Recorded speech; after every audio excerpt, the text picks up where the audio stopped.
Ooh,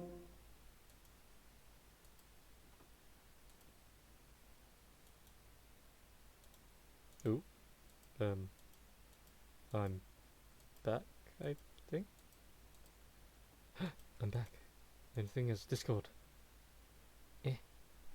Come on, I got D&D to play. If any of my party members can hear me, I love you. My Discord's not loading for some reason. God diggity damn it. There we go. I was disconnected from the internet. Oh, shalom. Hello. Hi. So yeah, long story short, I don't remember where I was. Talking about what we're doing now, we're investigating about the gem, and then yeah. Someone already nicked the stuff, and then Chloe said she was looking for something. Yeah. What was that? And then you were mid-sentence. The gem that was promised. Oh, yeah, we are, yeah. The promised gem of the Promised Lands. Well, by the looks of it, no idea. Long story short. Okay. Doesn't seem to be here. There's nothing that's fancy enough. Okay. So the other about the big chest, or is it just me, the Drow, and Trafalgar at this point? What, the rune weaved? Yeah. They don't really seem to care. I'm trying to remember if Trafalgar hid it. I hid it, but the Drow said that my friends would be able to help because they're all magical. But they didn't say to help what to help with. Didn't say specifically that there was a chest of any sort. No, just that they might. At this point, only us two know about it. For the most part, with these bandits anyway, the ones that are left, they look as if they're not too experienced with like the bandit life anyway, and most of them, seeing that you've killed their leader, probably wouldn't put much of a fight up in the first place. But, yeah. So what is... Oh yeah, no, I think what we were talking about before I left was the Mage Hunter blade. Yeah. Did you want to take that? Would you be able to carry all of it, or is it too heavy? Just for you on your own, it'd be too heavy. You guys would need to share that burden. Okay, well, I want to take the blade. I'm going to ask if someone strong can carry the plate and the bullock. At least to the cart. We have yes, a cart. To the cart, the very useful cart that we all know and love. Technically, at the moment, you don't have a cart. No, don't do this, Smoo. We still have a cart. It's safe at someone's house. It's safe. Safe at my It's safe at someone's it's safe house. at the tower. It's safe at the tower, but you are a far bit away from the tower. Well, Not by much. Not by much, but you're a bit away. Brewin, can you carry this armor, please? Brewin just sort of looks and just looks and just says, I died. Does it look like I'm strong enough to be carrying that? Yeah, actually it does. That's a compliment. Brewin just rolls his eyes to the back of his head. I'll ask Atatari if she can ask her new ogre boyfriend. He's not coming with us. Nope. He could. We've not got there yet anyway, but yeah, he's not going to come with us anyway. He might. You need to ask him. Staying. Oh. What about your harem? Yeah. They can help. She already tried convincing them. They're going to stick around, unfortunately. Yeah. Icarus! Mm. You carry, you strong girl, you strong. I wonder. Would I be able to carry? I'm already carrying so many weapons. I'm already carrying two samurai swords, some samurai throwing swords, a halberd. Was it a halberd that I picked up? Or is it? No, a mace, yeah. A crowbar, a dungeoneer's pack, a crossbow, and some crossbow bolts. I mean, as stupid as it sounds, you could still carry the armor, because welcome to D&D. I will carry the armor, but I will glare at her whilst I do it. Strength score multiplied by 15. Yeah. So Brewin just walks over and is like, fine. Picks up the shield, lugs it on his back, and just starts moaning about he just wants a drink. And Brewin seems very cranky, Oh, which is kind of uncharacteristic. really? He's missing his alcohol. Is Brewin an alcoholic? He is. He's a dependent. Same. Brewin, we need to break that cycle for you. talking about what people are carrying. Just randomly, do you just say that to Brewin? No. Or, Lycoris doesn't care. Rachel does. Lycoris doesn't. Okay, fair enough. So, as you guys, I assume, are heading out by this point, I don't think there's anything else. I want to Yeah, go by the tents to see if there's any alcohol or anything about. I will save you that long journey. There is a few bits and pieces, though, from what... Actually, no, you weren't there. Yeah. As you scour the tents a little bit, a couple of people kind of eye you, because technically these still do belong to people. As you go in a couple of the tents, you come out with a little, like, gourd. You kind of give it a little smell. It has a strong scent to it. Kind of give it a taste. Tastes kind of like whiskey, but it has this weird texture that's slightly kind of sticky when you're drinking it, and it puts you off a tiny bit, but it's enough to sate the demons. As you go from tent to tent, it's more or less the same level of flavour, but in different, find the words, different capacities. Fair enough. Can I just turn to Etatari when Brewin's not looking and just say, I think he might be traumatized that he just drowned someone from outside of water. Maybe you should talk to him. I don't know anything about drowning people. No, I meant reassure him. That's what to do, right? You can give him pointers for next time. If anyone was going to do that, it would be me. I don't think he's looking for pointers right now.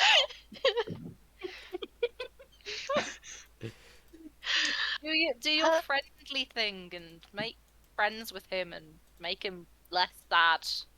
Because it's very irritating. Didn't know anything about drowning people. Yeah. Oh, sorry. Yeah, I'll try and comfort him like you say, but we best be getting on our way first. He'll be okay in the meantime, I think. I mean, just look out for any signs of Yeah. I'll keep an eye on him. We don't want to be down a person.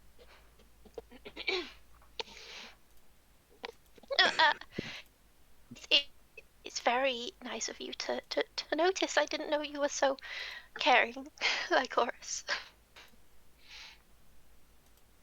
I'm not. His face is irritating me. Either way,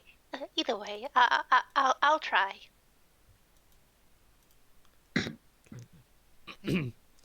I'll just nod and stop talking.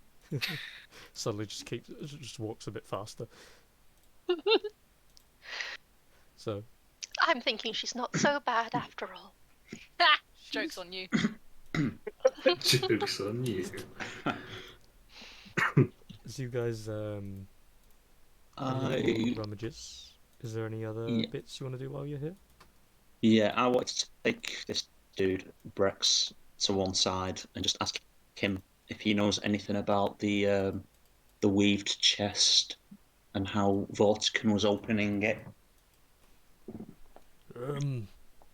He kind of wasn't. He didn't allow anyone near it for all I knew. He was passed it on by one of the wagons we overturned, and ever since it was brought into the camp, he didn't allow anyone near it. Kept it in his tent, reprimanded anyone who even looked at it, and lashed a guy very, very hard a couple of times when he just got enthralled by the light of it and touched it. Vortigan thought he was trying to steal it and lashed him to death. So I think whatever is in it is important. Well, that was probably why my employer sent me here to get it. Yeah, which, by the way, might have just heard. I'm not gonna put up a fight about this, considering you and your friends killed Vortigan, and I have no use for whatever it is. But next time, can you not kind of parade around town with it? It does shine. It's pretty obvious. It's hidden away covered in this sack here. Yeah, but along with these daggers. Are they anything special? And I'll show him the 4 ceremonial daggers, the golden, fancy-looking ones. Maybe to the right seller, otherwise you're probably just holding on to pieces of tin. Well, they'll bring a price, I'm sure. Well, it's not going to be parading anything around town. It's going straight to my employer. I'm sure they'll do what they need to do with it. You know what? No, it doesn't matter. Well, might I ask you something? Is anybody within earshot? Have I taken them to the side far enough? I'd say you took him far enough, but you know there's always a glaring eye or two from someone. Yeah. Then yes, you can ask me something. Whether you get the answer is a different point. But ask. You and the strange one with the magic, like the one with the beams. Are you both? I don't know what they call them. The spider-like race. Spider-like. Yes, we are Aranea. Ah, that's the one. Oh, I always trying to find that word would have been difficult. Well, What? I don't know if you maybe already know this, but you're kind of very well adjusted and respected in Gustodden, if that helps to know at all. They'll treat you very kindly there, and favourably. And then he kind of just points toward the daggers. Ah, you're saying there might be a market for them in Gustodden? Well, I've not had much call to go there myself previously, but I shall ask her. If she hasn't, maybe we can come to some arrangements. I must thank you. Then I'm gonna put my stuff down and I'm gonna pull out the cask of beer that we were given in Alden, or that I was given. Yep. And I'm gonna just leave it there and say that's for you and your men. I'm sure you'll enjoy it and celebrate this victory that we have brought you. He kind of slowly turns around and looks toward the wagon that was set on fire earlier in the day, and he goes, "Yeah.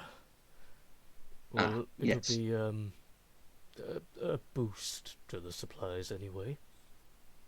Ah, yes, that reminds me, actually, looking at that wagon, there was a familiar smell when it was alight. You don't mind if I go and take another closer look now that, now that nobody is seemingly going to kill me? Be my guest. Just make sure you're careful with what you touch. Something in there was supposed to be flammable. It didn't explode, so I'm taking that as a good grace. Just be careful. Cool. Well, I thank you for your questions and your answers, and I'll just have a quick look, and then it seems the rest of my group are ready to be on their way, so I'll join them as soon as I'm finished over there. And then I want to go over to the wagon and have a look and see if there is the thing that I think there is with that smell, So and if there's any I can salvage. So you head into the wagon. There's a couple of people sat around there at first. Again, ignore the map for the time being. There's like 2 or 3 people wandering about, kind of like talking to each other. One of them's rested against the side of the wagon, but he's not in eye shot. And you kind of like creep into the back, just not even trying. They don't seem to pay attention. They're just talking to each other, talking about playing cards or doing something new, their newfound freedom. And then they just seem to go back to a usual kind of like banditry kind of talk, but in a softy kind of way, like we could always just like fight for territory, haha. And as you climb into the back and you kind of have a look around, a lot of the barrels are like burned to a crisp for the most part. There's barely even the bottom of a couple of them anymore. There's one barrel in the back that's still mostly intact. The top half of it has been singed off entirely, and it looked to be some kind of meat switch. The top half of it are vaguely well burned. You could probably eat a few pieces, but it's probably best not to risk it. But looking around it all, there looks to be a ton of like multicolour powders on the floor with this like browns, little musses of whites, and a few dashes of blacks. And looking at the black, you kind of run your finger through it for a second, and that motherfucker is gunpowder. Yeah. Not what I was thinking. Nope. The brown appears to be brown sugar, and the white appears to be a substance you've seen way too many times before. Cocaine. No. Is that what I'm after? Is that what I'm after? Is that the... It appears similar, though it's seemingly a lot weaker. It usually has this like slight they're very tiny particles, and they usually have a degree of resistance that if you put a tiny bit of pressure, it wouldn't snap immediately, but then if you tried, it would break. Taking a handful of it in your hand, you crush it, and it just immediately turns to like thinner powder and falls out of your hand. It's meth. And I can make meth. Under your with your normal knowledge, you know that if it resists, it's of good quality, but if it breaks quickly, the quality has mostly been dimmed, and it has 0 cost in most cases. Meth. 100% meth. Essentially, yeah. It's... I'm going to scoop some up because bad quality is still better than no quality. Yes. And I think I had I would top up one of the pouches that I had from the other lot with it. And then I will run off and find the rest of the group. Yep. Okay. And say nothing of anything to anybody. So add another pouch load, or obviously refill your current pouch, either way. So. Does anybody else have anything they want to do? Nope. Nah. Megan? No, I'll wave goodbye to the nice men and ogre. So, as you all head to the front gates, which this will be sort of how the map is right now, you're at those gates, wandering together. Brex, I think it was Armand something, I can't remember the name, goddammit. The ogre stands behind Brex. A couple of the other originally bandits line up just to the left and right of Brex. You see a group of 4. 2 converted to the joy of Esatari. They hold up this wooden like plank with what looks to be very quickly and poorly made sign using what looks to be some sort of fabric, and on the front of it, written incorrectly, is your name with a love heart to the right of that, and they're just like holding it up and they're crying, looking toward you. They spelled it Esertari, by the way. No, I don't mind. I wipe a tear from my eye and wave. I say, take care. They've loved. I roll my eyes. And so, as they kind of wave you by, they leave it a mostly silent affair as you guys wander off victorious. The hammer held at Lycoris, I believe, side. Yep. You wander through the mountains once more. You take the long journey to get out.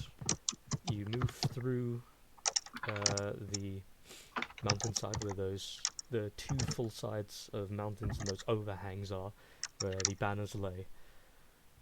And you make your way through.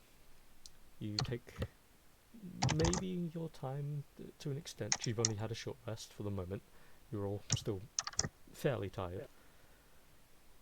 As you begin wandering your way back to the crossroads, the signs still written, covered in writing.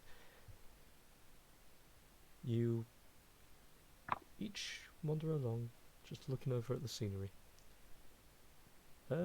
Satari, make a perception check.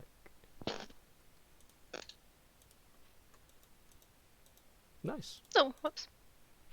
The writing on the signs saying bandit camp ahead, come on, what's taking so long, and all of that.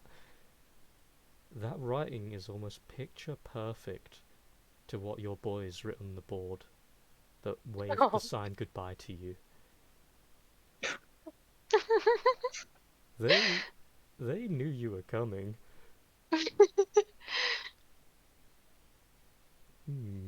Okay. I'm sure in a nice way. Yes. Or at least it ended up that way anyway. Yes, definitely nothing sinister there. No, none whatsoever. So, as you guys come to the final crossroad, between the pointing toward the lake and pointing toward the bandit camp, are you guys going straight back to the tower to get your cart? Yes. Okay, then fuck. Nice and easy. I want my cart. Does anyone try to dissuade her on that? Nope. I mean, yeah, to be fair, I expected that. Just a bloodthirsty Lycoris suddenly just like, motherfucker, say what? I have sword. I have No, multiple swords. Trafalgar is not disagreeing with her at all at this point.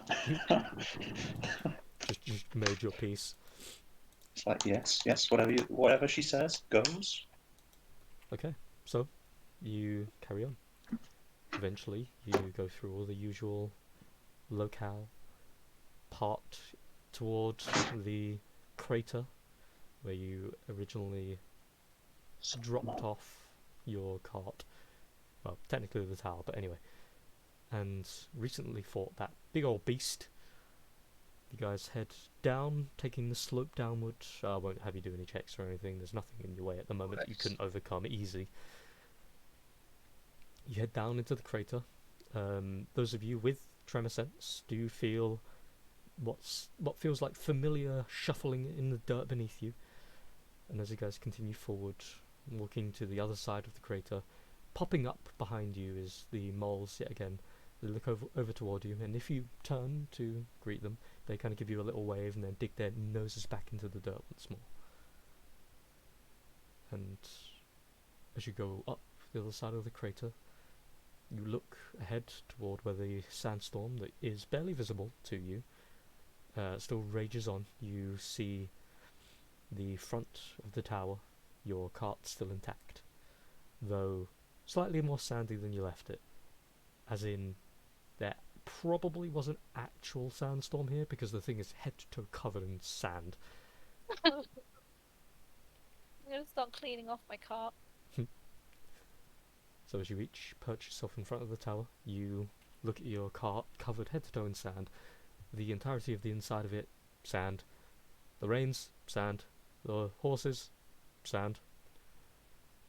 The pouches The they horses come are with. still alive, right? Though. Have the horses made a mess? I believe I promised to clear it up. The horses have made a subtle mess, but luckily the power of sand. Oh no, wait! Did you leave them inside the tower? Yes, we did leave them in Yeah. the tower. Yeah, I Yeah. convinced my wizard daddy. Yeah, no, they made quite a mess. So They did a lot of they did a lot you're of poop. cleaning up poop. They did a lot of poop. Oops. Oops. So as you go inside, checking on the horses and cleaning up after them as best you can with the resources, Yep. you guide them out slowly, taking them down the steps. Hook them back up to the cart. The cart slowly but surely gets emptied out for the most part, but it is still just like freaking covered. You're going to be finding little grains of sand every other 20 seconds. Like, it's going to end up in your hair, and Oh you're not even man, going to I understand sleep why. in here. God damn. Are any of you doing anything in regards to the tower? Or... Oh man, do I call into the daddy? I don't know. I can't remember what spells I get because of him. I'm pretty sure, didn't he say only come back to him if we're bringing him stuff he wants? Yeah. Pretty much like, Unless he said something different to his new. he might have said something to his sugar baby. Oh, Yeah. remember. Fuck. It was Would he be pretty... interested in his armor? maybe, to be fair. Would he Okay. be interested in these nuts? Well, Okay. I'll see if he's. I was gonna sell the armor and shit because obviously it's very offensive to me that it's called Mage Hunter. Then it's made me annoyed. If I couldn't sell it, I'd probably just burn it. Yeah, okay. I'll call in and I'll let him know that we've cleaned up the mess from the horses, and thank him for letting them stay. And then I'll ask him if he'd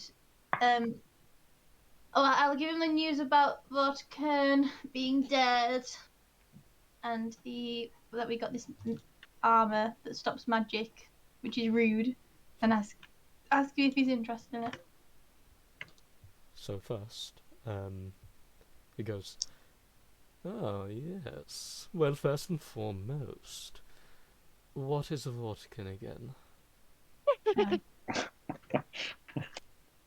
He is the man that we sent out to kill. He was being a menace to those outside, so he's dead. Ah, well, good job then, I suppose. Are you going to get paid well, or whatever it is that you adventurers do these days? This guy's better giving me do. bad vibes. It's the most awkward small talk you can imagine. Yeah, it's like when your dad's called you and he's like, I don't know what else to say. So how's How's school? life? No, he's being really hot about it. No, Did he's you being, did you like, do well? uninterested heart. What? You mean he's being like uninterested heart? Yeah, Or he's or being a Sasuke. Hmm. What did you do? I'm like, I don't know. I like Sasuke. Also, what do you mean, Mage Hunter armor? Never mind. We've cleaned the horses. Well, yeah, that's probably the thing that he's going to be most excited about, to be fair. fit in your It blocks spell attacks. It rendered me pretty useless during our last fight, so I wondered if it was something you'd be interested in. Maybe you'd heard it before. I don't know if it's like this really cool thing. Well, No. I've never heard of it before, but anything with an ability to hinder us is certainly interesting. I don't suppose you've had a moment to properly inspect it. Let me check my spell slots. I mean, I could. I've got one first level. I could identify one of them. I would say best not. If it is set to negate magic, I would say maybe try not. See if you can get an artisan of some kind, or if you want, I can see if there's a way that I can interact with it, with my awkward here not here thing. I may be able to figure something else, but obviously you would be leaving it here untouched, technically. It's up to you. If you wish to sell it, sell it. I don't know how much info I can give you on it, but my expertise could help. And if you're not going to use it, of course, then it's up to you, I suppose. Well, if I do leave it with you, can I sell it at a later date? Yes, well, you know it's not really going to go anywhere, so... True. So like you can run off with it. Ha ha ha ha. Can we make those jokes yet? I don't know. Do you say Can we that? close enough? Hmm? Do you say that to him? No. I think it though. You know I can hear you think. Ah, shit. And it's totally fine to make those jokes. I'm not going anywhere. Also, you Crap. What if he had me thinking about the... Okay, never mind. would. What were you Where's thinking? my What were fireworks you this time? thinking? Nothing. Are So, you having lewd thoughts about your spell, Daddy? yeah. And she goes very well. She goes kind of pink in the cheeks, and she's just like, it's fine, it's fine.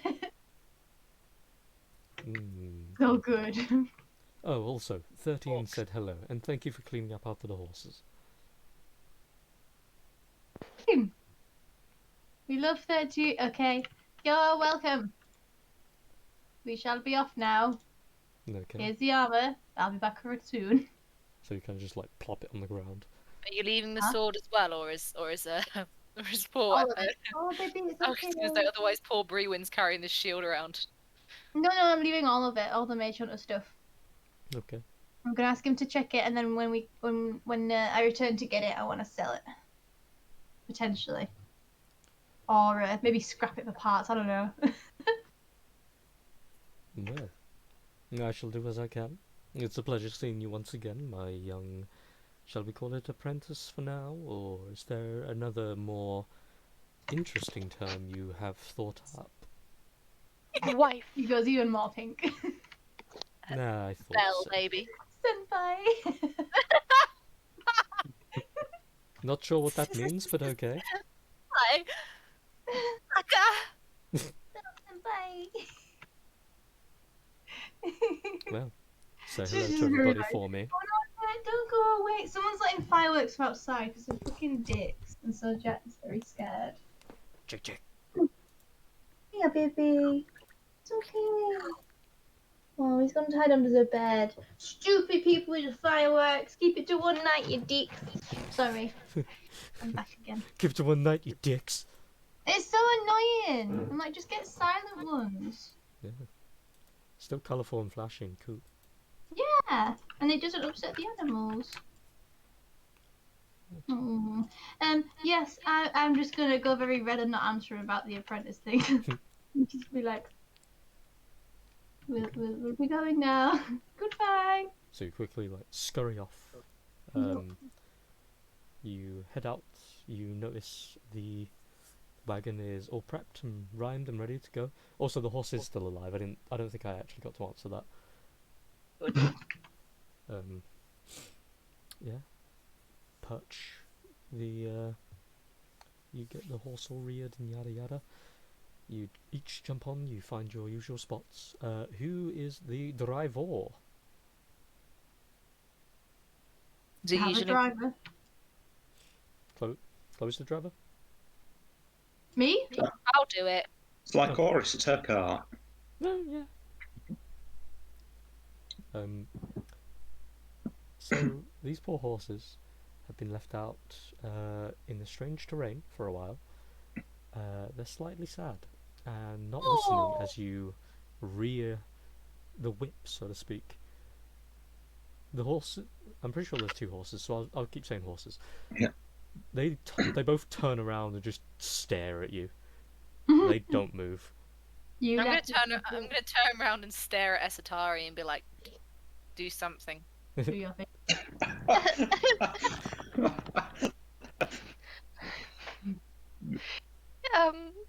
Is there anything obviously wrong with the horses? No, they're actually weirdly alright. They've eaten, they've had some water by the looks of it, they don't look parched. They just look very irritable for being left here. I'm just gonna get up Oh, and make Esatari Um, sit where I was sitting. you want me to lead? I don't know about that. I'm just petting the horses' manes and saying I'm sorry we left you, but you're okay, and it was better than being out in the sandstorm or falling down the steep cliff. With even your mere presence as you're walking over, their eyes are fixated on you, and you see them kind of like shaking their heads a little bit every now and again, just And then as you come around, you start to pet them. They start to nuzzle against your arm and your hands, and they get very like attentive. And though they, for the most part, don't, as far as you know anyway, don't know what you're saying, they seem to get the feeling of what you're trying to convey, and they both kind of just look back at Lycoris. They kind of just go, Yeah. and then look I was gonna towards say you. I do also speak primordial, but These are horses. I know. I thought that was like, is that just things in the ground or something? I Yeah. get confused. They're rock Primordial people. horses. Rock people. They were changed by the tower. You don't know. They're rock horses. And not the kind you think. They use guitars. Oh, the rock stallions. Yeah. Okay. Yeah. What next? Do you try? Does anyone try to get them to go again? Nope. I'm just looking at it. Sorry. I sigh and I reluctantly get in the driver's seat. Okay. So with you holding the reins, the chorus at the side, kind of directing. It takes you a couple of minutes to get used to it. The horses seemingly, luckily enough, do most of the work for you. It seems with your recent check as well, and your general aura, they seem to just kind of instinctually know what you want to do. You do kind of like rein them in a little hard now and then, but it's never enough to hurt them or anything, though they do get a tiny bit distressed. Okay. Me too. Yeah. Oh, I'm You saying guys- if they were letting me drive in, I wouldn't be pulling on the reins because I know how to drive a carriage. But okay.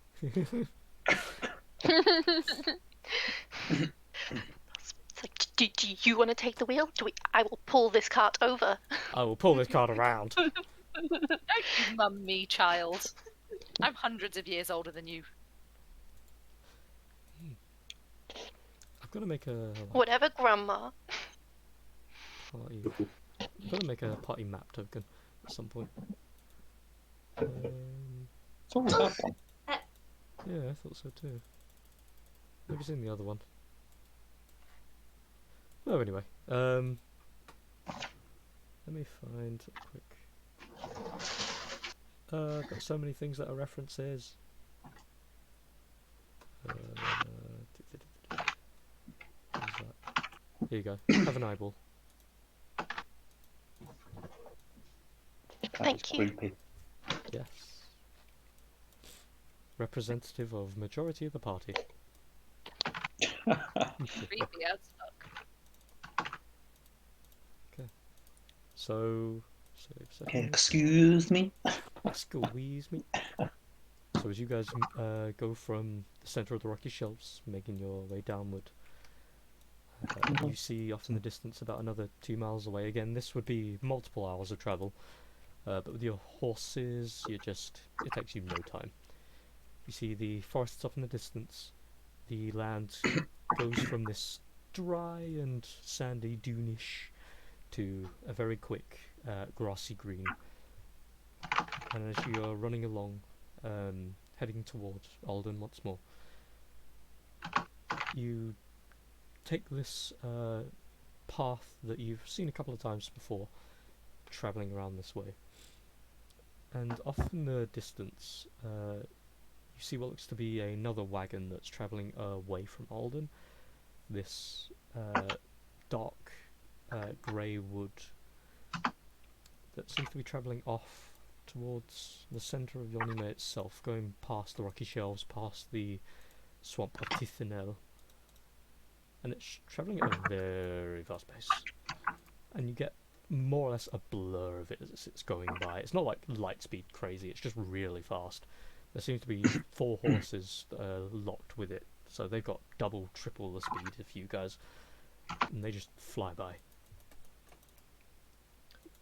And so, Is there anybody on it, or is it just running? there did seem to be a driver clad in these black robes with a very wide trim hat. So for the most part, it was pretty difficult to see any face.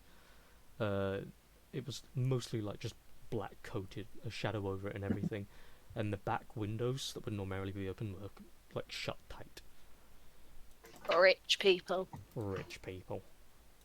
And so you guys get back through the forest. Can I look at the drow? Does she react to that car?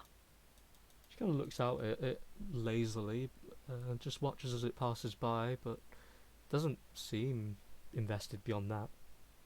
Okay.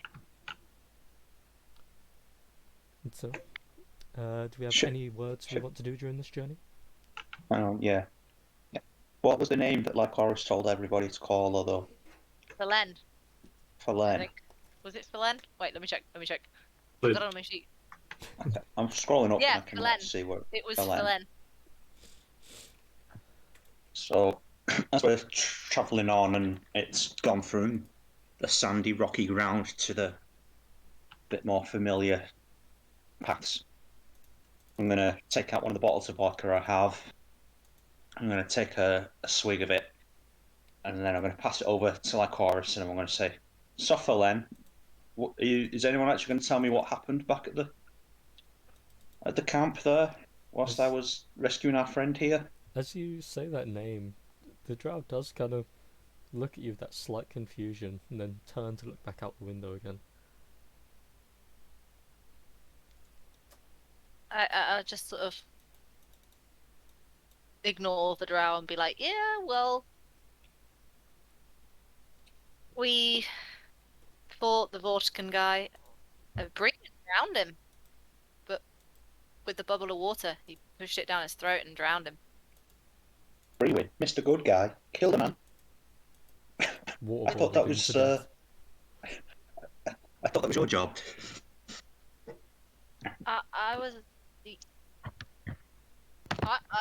giving someone else a chance. You don't want to keep all the glory to yourself, then, Philen. It's nice to see you getting on so nicely. I try not to look like weirded out when he keeps saying the fake name over and over. Well, you know, there's only so much blood I can clean off my blades. And then I'm going to take out my blades and start cleaning them. So like, it's like a lake of blood suddenly feels that, but no. But, and then I'm going to pass the ball over to Esatari and go, "And what was that with you and those men back there? They seemed quite interested in you. Did something happen?" No, they were just some nice men I met while we were fighting Vortican. They were just very nice and supportive of me in my attempts to help the fight. I wasn't doing that great, and you know they really helped cheer me up a bit. They were just nice people, you know. Oh, that's Insight check. How angry is Anessa right now? Roll it. How Also- angry is she? How much is she sulking right now? I'll leave you, Chloe, to determine if that's good enough. Well, Anessa isn't really looking at Esatari all too much, but Oh. she's staring pretty intensely, seeming like she's kind of off in her own head while she looks at Lycoris cleaning her blades. So she's not really listening to the conversation, so it's not particularly anything about Esatari. She's just kind of thinking. You sending messages to her sugar daddy? God damn it, we never should have given her a cell phone. She's too young for this.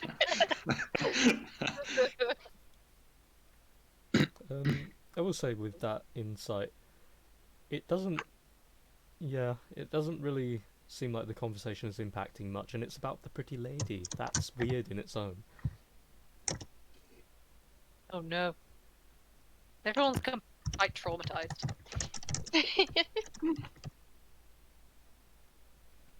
She's not traumatized, she's just thinking. I meant Brewin. Brewin's traumatized. He's drinking himself to death in the back of the cart. He's currently sleeping. Nap time. I only got the booze out after he was asleep. Not knowing that he had a problem. Not knowing that he had a problem. Just it seemed a good time that we were far enough away from the bandits and things. I can't remember. Did the drow, Angelina, did she tell us why she was kidnapped? Or did we not ask her that? I don't don't think we you asked. asked. So I'm gonna offer her. I'm gonna offer her the bottle of vodka next, and then say, "So, Angelina, we've got you out of there safely, like I said we would." As you're talking, Oh, she's already downing the bottle. Nice. nice. Yes, lovely. You'll get on well with our group. Won't she follow you? She'll get on with Anissa and her drinking habits. So, anyway, Angelina, why don't you tell us how you came to be captive? You see, she finishes a very hearty swig. She kind of just goes, I I haven't drunk booze in a while. Um, well, my mother was sending me to a small a diplomacy thing, or at least I thought it was. She was trying to send me through the Iron Path to a little village lying just between Alden and the Iron Path. I can't remember what it was called for the life of me now, but I was supposed to go there and speak with some of the townsfolk and understand the role I was going to be in. And when I got there, the village had already been overrun by Vortkin's men, and none of my men were ready for the ambush. And well, yeah, the rest you can sort of figure out yourself. They took all of the items we had on our persons, which I'm kind of confused about because there was a cart that we had with us with a couple of presentry jewels for respect and just to set the village on its way, but they sort of ignored it. They took out my men, they captured me. They didn't sound as if they knew who I was, so I'm kind of surprised that they were so lenient. But that's sort of it. So you think it was maybe a hostage thing? They've targeted you. I'll apologise. I don't recognise your name myself, so they must have some idea who you are. If you're an envoy of sorts, then maybe you're worth something to them as a hostage. It seemed maybe so. When I was kept in Vodkin's tent, he did say something about Avantris, the one your friend mentioned in the letter. And then she looks at Anessa, saying that Nessa's holding a hand up for the bottle. she looks and goes, "Oh, sorry, pass it over to you." I don't even look at her. I'm just still staring at the weapons and then drinking. She keeps a gaze on you for a moment, and then returns looking to Trafalgar. Trafalgar's just gonna kick Nessa in the shin and go on, tell her. Speak. What? Don't be shy.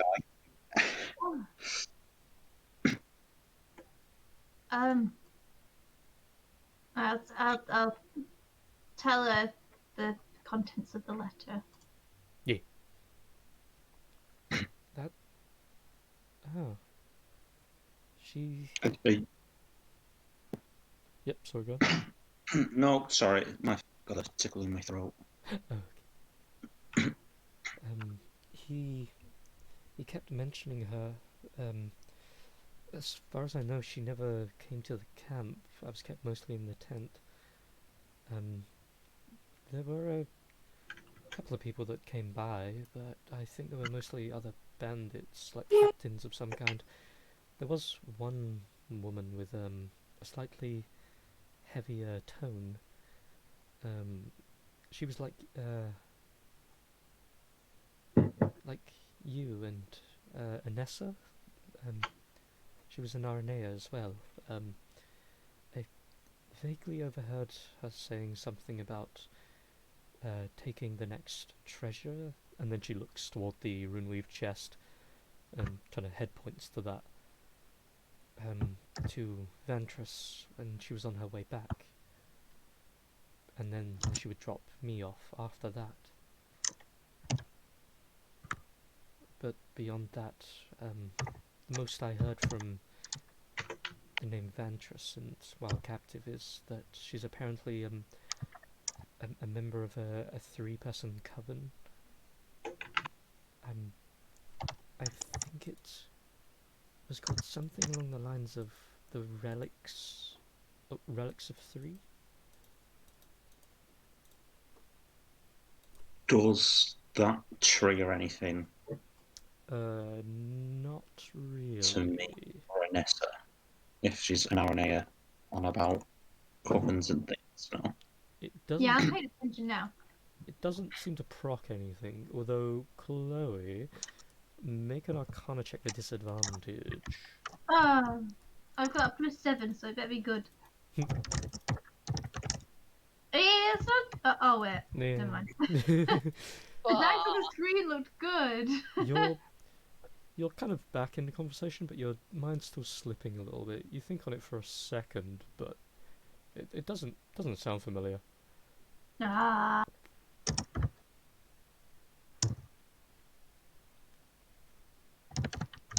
I just shake my head. I'm not sure who that could be. If it's fine to ask, where are you all from?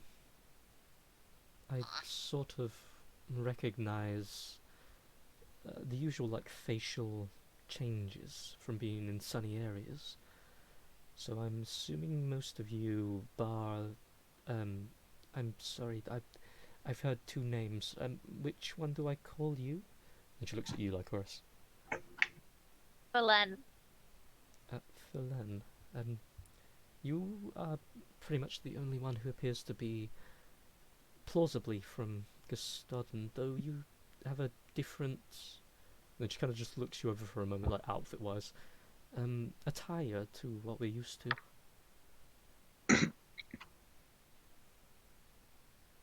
As I hear her mention Gustodon, and knowing that Lycoris is going to be a little bit upset if she has to reveal more about herself, I'll say, "Oh, Anessa, Gustodon, that reminds me. Brex, the bandit, the new bandit chief, captain, whatever. He was saying if we were to go to Gustodon and we had things to sell, we might get preferential treatment because apparently Aaron are quite popular down that way." She looks happy now. Angelina Damn kind it, of I holds couldn't up, take holds up a armor. hand. She goes, Well, that's this is the mostly plan. because of... Do you remember the old god, Lolth? Yeah. The theory, anyway, is that your kind was crafted with her image in mind, and because we've always had a weird kinship with Lolth, you spiritually are favoured, and though we in Gustodon don't worship, we still adhere to those old values for historical purposes, I suppose.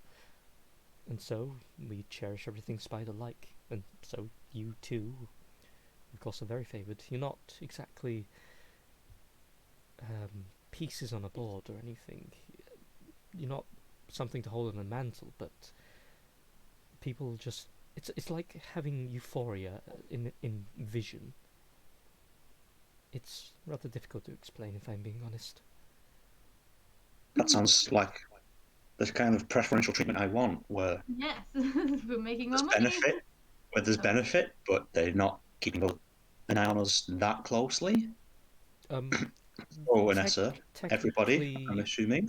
you would technically be watched even more so, but not in Ah, a malicious way. It's more for well, your own defense. well, that works in some favours sometimes as well, I suppose. But I'm assuming everybody needs to go somewhere after we're finished with whatever business we each have in Alden. So I'm going to head to Gustodden and try and sell these beautiful things, and I'll pull out two of the golden daggers. Why don't you join me, Anessa? And if everybody else wants to tag along, well, I can't say I hate being around you all. Immediate Lycoris turn and stare with that sort of eyes of, well, I hate being near you, so you. I'm just looking at him like, where is this going? I think that's the nicest thing he's ever said to us. He's on his best behaviour. Got reaped out by his elf mom. Yeah. And if on our way there we maybe take Angelina back wherever she was from. Sorry, where were you from, Angelina? You said it was just on your way through the Iron Path, but I'm assuming you're from somewhere else. I'm actually from Gastodon. Yeah, then maybe we could drop you off back home We're all looking on real. our way there once we're finished in Alden, if you want to travel with us. I'm gonna turn to. I know her surname, right? We all know her Yes. surname. Yeah. Well, you at least should do by this point, I think. Hold on. I mean, Yeah, I she think introduced herself. do. It's Angelina Devane. Devane. That's the one. I'm gonna turn to everyone and be like, how many of you actually have been to Scotland? No, um,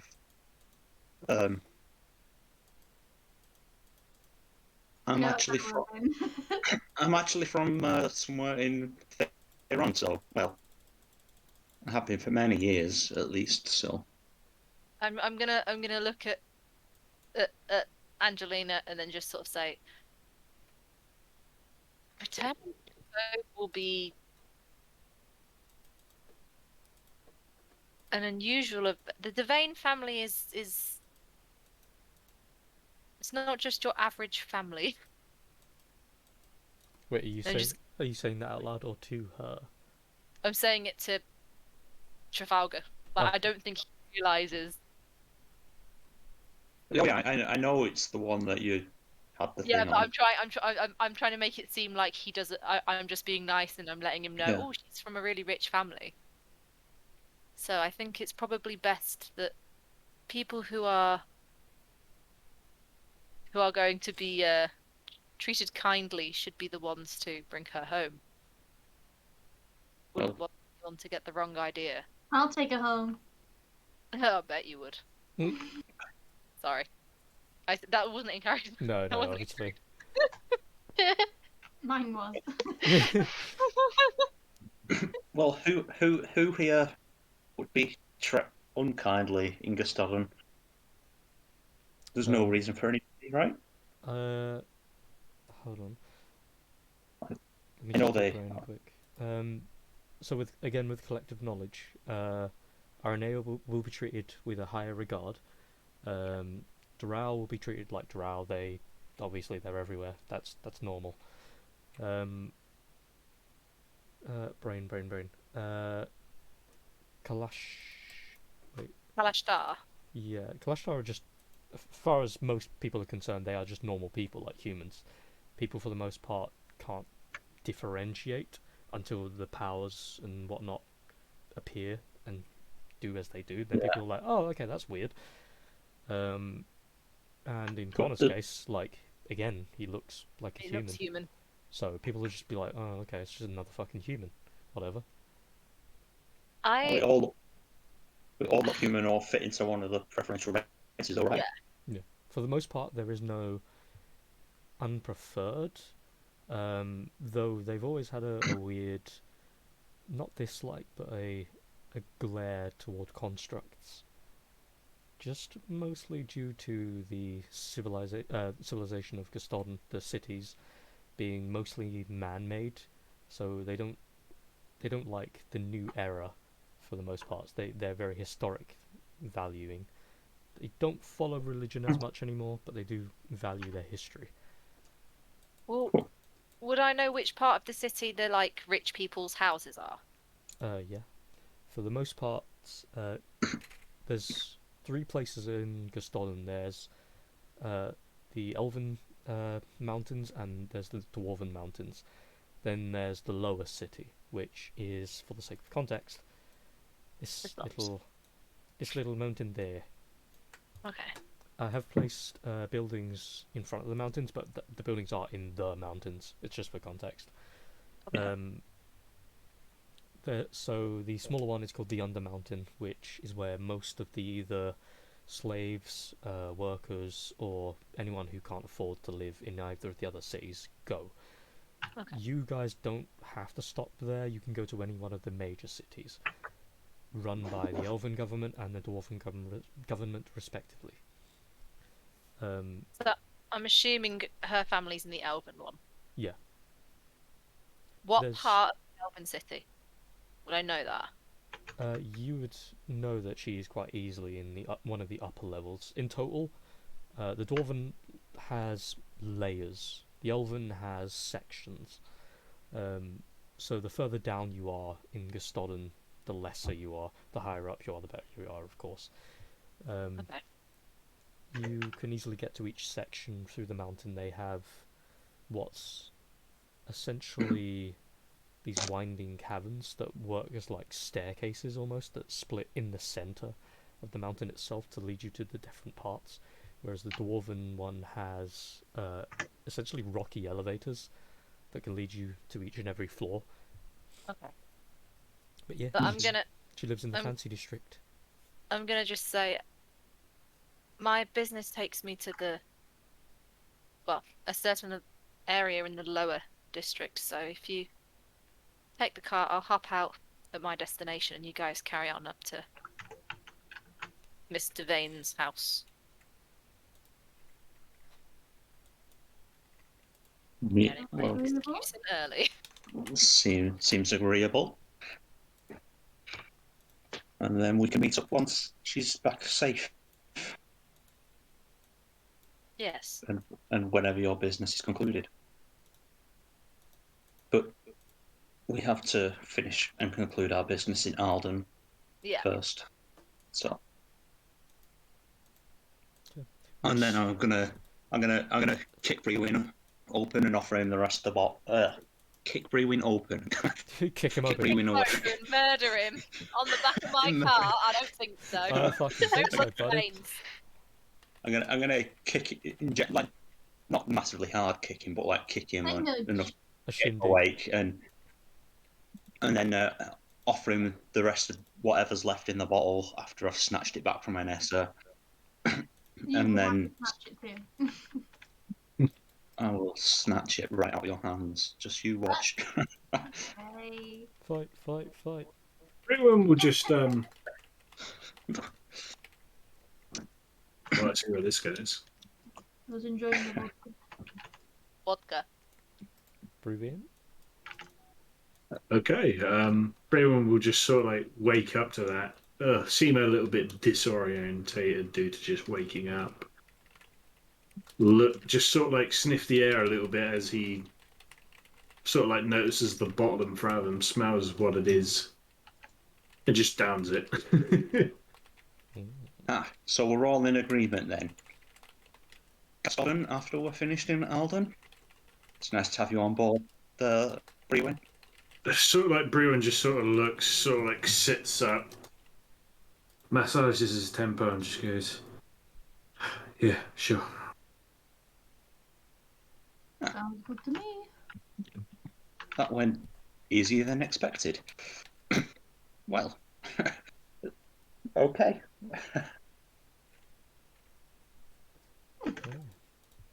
So we're going back to Alden for now, and then. Might I suggest we stop over at Alden before we move on? Yes, that would be. Yes, needed. want to make sure. So you guys do see off in the distance what looks to be the bridge. You can kind of make out some of the tops of the houses from here, as well as the massive river that lies underneath the bridge itself. As you all make the final grand old steps toward, you see a troop of 4 as you have to cut through the trees a little bit to get to the next part of the path. You see a troop of 4, one what looks to be younger, small, child-like figure, and 3 figures with assorted armours that look like they are carrying a couple of weapons. Nothing like grandiose or anything. They look as if they're wandering the path ahead of you forward into Alden. They, Lycoris and Esatari, make a insight or perception check. No.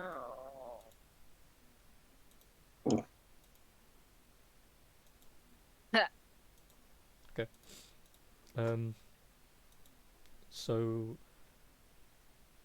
for the sake of looks, they look like they're just travellers wandering into town. They don't look like a threat whatsoever. And it is weird, people travelling with a kid.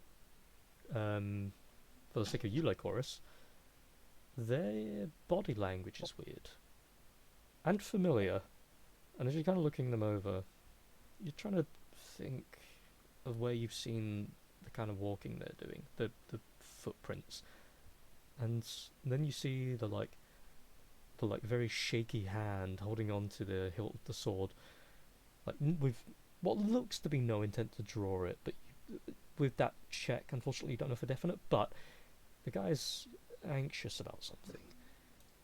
He appears to have kind of like dark browny hair, matted as fuck by this point. And he's wearing some kind of leather with a single like pauldron over his right shoulder. There's a sword on his back, a long sword, and another what looks to be short sword on his side that he's holding onto, that his hand is like shaking holding onto. And you see him kind of looking left and right and talking to the other people he's with. And yeah, you guys are about 60 feet behind, and as the horses slow to a little bit of a crawl as you get onto the path, and you hear the little trotting of the horses' footprints, a couple of them kind of turn around and look back toward you, and then that same fella, the one with the matted hair, very quickly, his eyes widen, he quickly turns back around, and he says something to the others, and they very quickly like move out of the way and hurry to the side. That same guy picks up the kid and just kind of like puts him out of the way. And as you guys start to trot along with the horses, you each kind of look down at them. Everyone make a perception check. Or history check, sorry. Either Perception? or History. History. Ah, fuck. How is it rolling with it? I'm not rolling good. I'm good at history because I'm really old. And this is very sad. I'm blaming on my roles on being distracted, trying to figure out how to drive the cart. Suddenly she runs them over. Oh no! Well, first and foremost, Lycorius and Trafalgar. No wait, hold on. Let me get my own shit here right. Esatari, Lycoris, and Trafalgar, yeah. The kid, you kind of look him over for a moment, and you think, where the hell have I seen him before? And then almost at the same time, each of you have an epiphany. You look down, and you see the weird, like, slightly curled, but for the most part normal hair of Costas Howard, the kid brother of that one woman you went to do the little mission for before.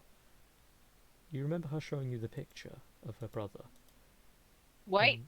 That's the kid. Ela Howard. Oh, the one in the swamp. Mhm. Yeah. I'm gonna elbow Ethatari. Tell her to stop the car. Stop it. So you Stop the car! give her a quick elbow. The cart just comes to a full stop, and then immediately, without even needing a check, that same guy with the matted hair is immediately like quaking. His whole body is shivering. His eyes are wide open as you guys stop. And because now you get a chance, How far out of town are we? you guys are like Just for context. 40 feet, if even. Oh. There you go, revealing some sheets. A sexy guy. Cool. Not bad. Nice. Ooh, I like the one with the scar and the tattoos. I like the one with the glasses. He reminds Yeah. me Shocked. of what's he called from Oran High School? I go, hey, it's the guy that I used. Yeah, to yeah, do. he's He the was guy. beautiful. I He's changed the my guy mind. from our campaign. Yes, he's my boy. That's Who is my your boy? Is it the elf by any chance? No, the No. guy, the The human. brooding guy that looks like Bucky Barnes. Don't you think he looks like him? He Yeah. does. He looks like him a lot. Is the one that looks like Bucky the one that's quivering? Yes. Oh, poor Because shaky boy. you notice I will look after you. his eyes are avoiding yours in particular. I'm gonna jump When- down off the cart and just I don't step think I fought these guys, did I? No. You get off my boy. This was in the fight before I was with the party. Okay. Cool. Yeah. Mm. But you were there when they were talking to the Myconids, weren't you? Yeah. Is it the ones that were... Yeah, it was that the fight. fight with the bear. Oh, the fight with the bear. Okay, Yeah. yeah, I was there, yeah. Then yeah. I'm So, gonna jump down and look at them and say, well. immediately you just hear an audible gulp. It's rinse your mask, sir. Oh, Where's okay. the child from? He's he and then you see the one with the glasses just like runs his fingers through his hair and just scratches the top of his head a little bit and goes, just tell her. Oh, nice accent. I I like him even more now. We are all impressed. And then you see the elf steps forward, pats him on the shoulder and goes, look, come on, either she's going to kill us right here and now in front of the gates and become a martyr, or we reveal ourselves as a degree of Samaritans. Explain. And then you see the elf just kind of looks at him with a raised eyebrow, and he's just there, like, still, like, gulping away. You know what? Fine. Some leader you are, de facto or otherwise. We found him on our way back. He had been wandering around the swamp or something when we found him. We gave him a hose down. He hasn't spoken a word to us since. Didn't want to leave him out in the forest on his own, or he would have got chewed up by wolves. Is that good enough? I honestly can't give you anything else. I'm gonna glare at all three of them. And I'm going to tell them in the cart. The one who's scared of you just kind of looks into the cart, and these are the eyes of a person that's looking into a den of vipers. But he very slowly but surely makes his way in, with a little bit of a push from the elf. And I'm gonna pick up the child and plop the child down next to Etatari at the front, Yes. away from those people. Yes. And meanwhile, Literally just like scoop him up and drop him down. so as they make themselves some uncomfortably home in the in the cart, you guys continue the journey. It'll be like barely even 20 seconds before you get to town. Is there anything you guys want to say to them before you get in? I will note as well, as they get in, Angelina kind of looks them over and goes, is it normal to pick up strays, or do you guys happen to know these people? Oh, we know them. You have met. They're here to pay back their debts to society. One with the glasses just goes, yes, I know. I do apologize for that, by the way. I like him even more. I like him. Like I said, you I like. I'm gonna take up my tarot card deck and just shuffle it, but in a very foreboding manner in the direction of the guy that can't stop muttering and stumbling with his words. He's just looking, eyes Oh. locked in on you, and he's just like his head is turning in that way where he's trying to look away from you, but any second where he even gets close to looking away from you, he immediately just like latches back, and it's just one of And those like. You've I got all your hope- bloody weapons out still that you were cleaning too. Yeah, they're all on the side because I was cleaning them as we were going back. And he's just for his image right now. This cart is stuffed full of people. He has no room to move. He's stuck right dead set in the middle of his two friends. He has the person that could beat the shit and cut his face off like nothing stood right in front of him in control of the horse, sort of. Shuffling cards, staring evil-eyed, bloody red, with her sword still slightly slicked in what's left of his friend's blood, with blood still on the cart, and he's just looking around like, I'm gonna fucking die, I'm gonna die, I'm gonna die. He doesn't say that out loud, but that's the face he's giving off. As she's shuffling her tarot deck, I just want to say to them, God, I hope your guys' fates are better than mine was. If she's about to do what I think she's going to. And it's gonna turn to Trafalgar and smile, but a creepy smile, not a nice one.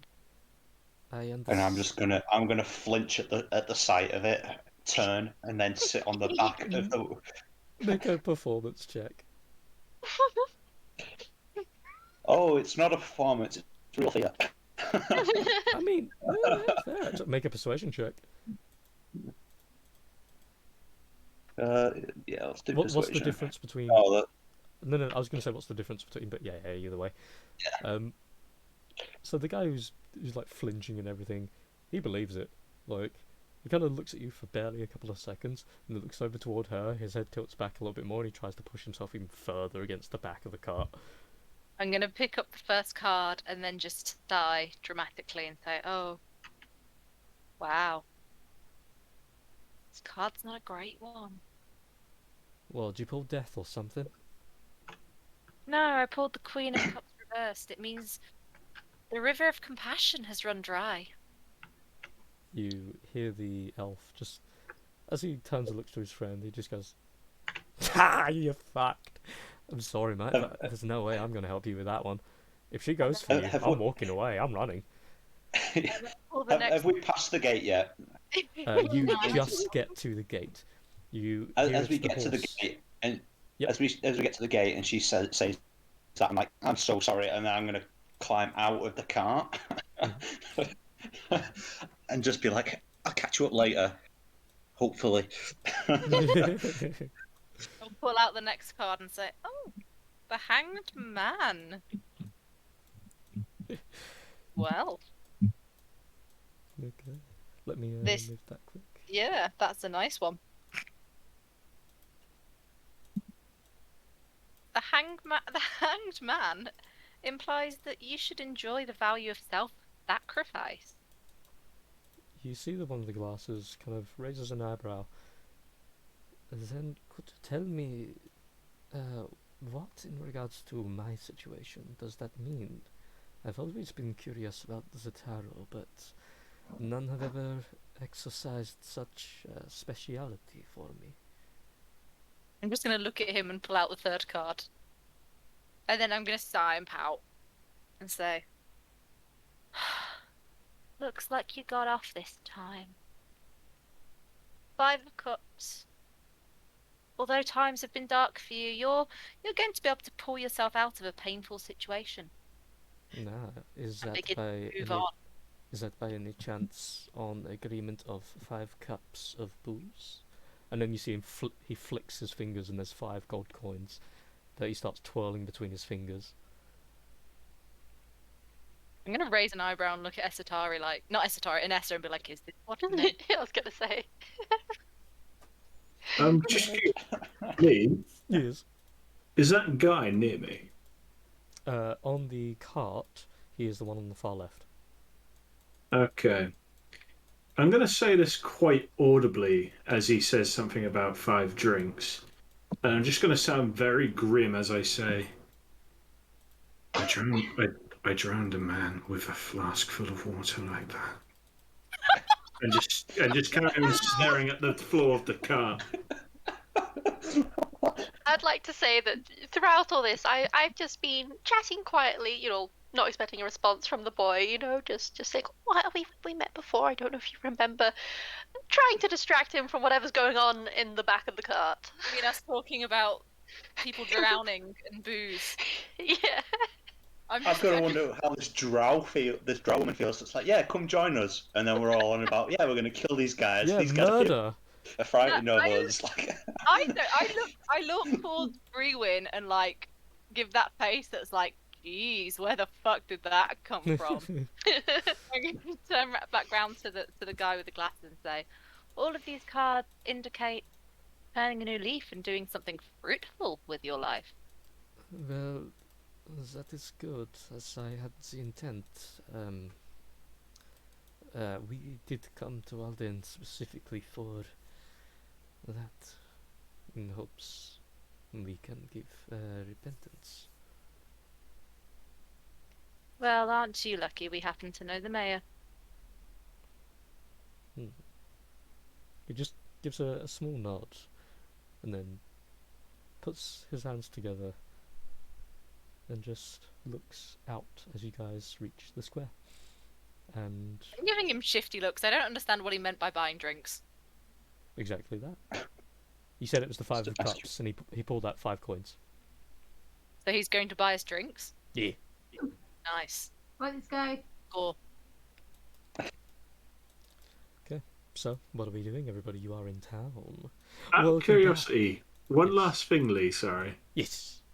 Does that guy, Kier Hanson, does he have these bruisings that you mention in the bio? Yes. You can't see Are them. they?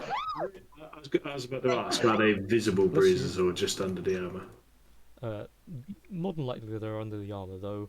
You guys were involved in that combat. You vaguely remember the damage that was dealt to him? The main reason I say that is because I think my magic missiles were the ones that hit him. Yeah. Does he know I was the one who hit him with the magic missiles? It seems likely, though you don't know for certain. So he remembers you hitting him with magic missile, and then you're like, I fucking drowned a man. Yeah, that's the reason why I want. That's the reason why I want to know. Yeah, I'm not gonna make any solid hard tries of him trying to make conversation with the guy to be like, yeah, remember me. Let's see. But I hope that just made statement enough. Yeah. Before we get to wherever we're going, I'm just gonna ask them for their names, not politely. It's like names now. So the elf just holds up his hand and goes, unreal. But you can kind of call me whatever, to be honest. Bless you. Are you okay? Are you covered in dust?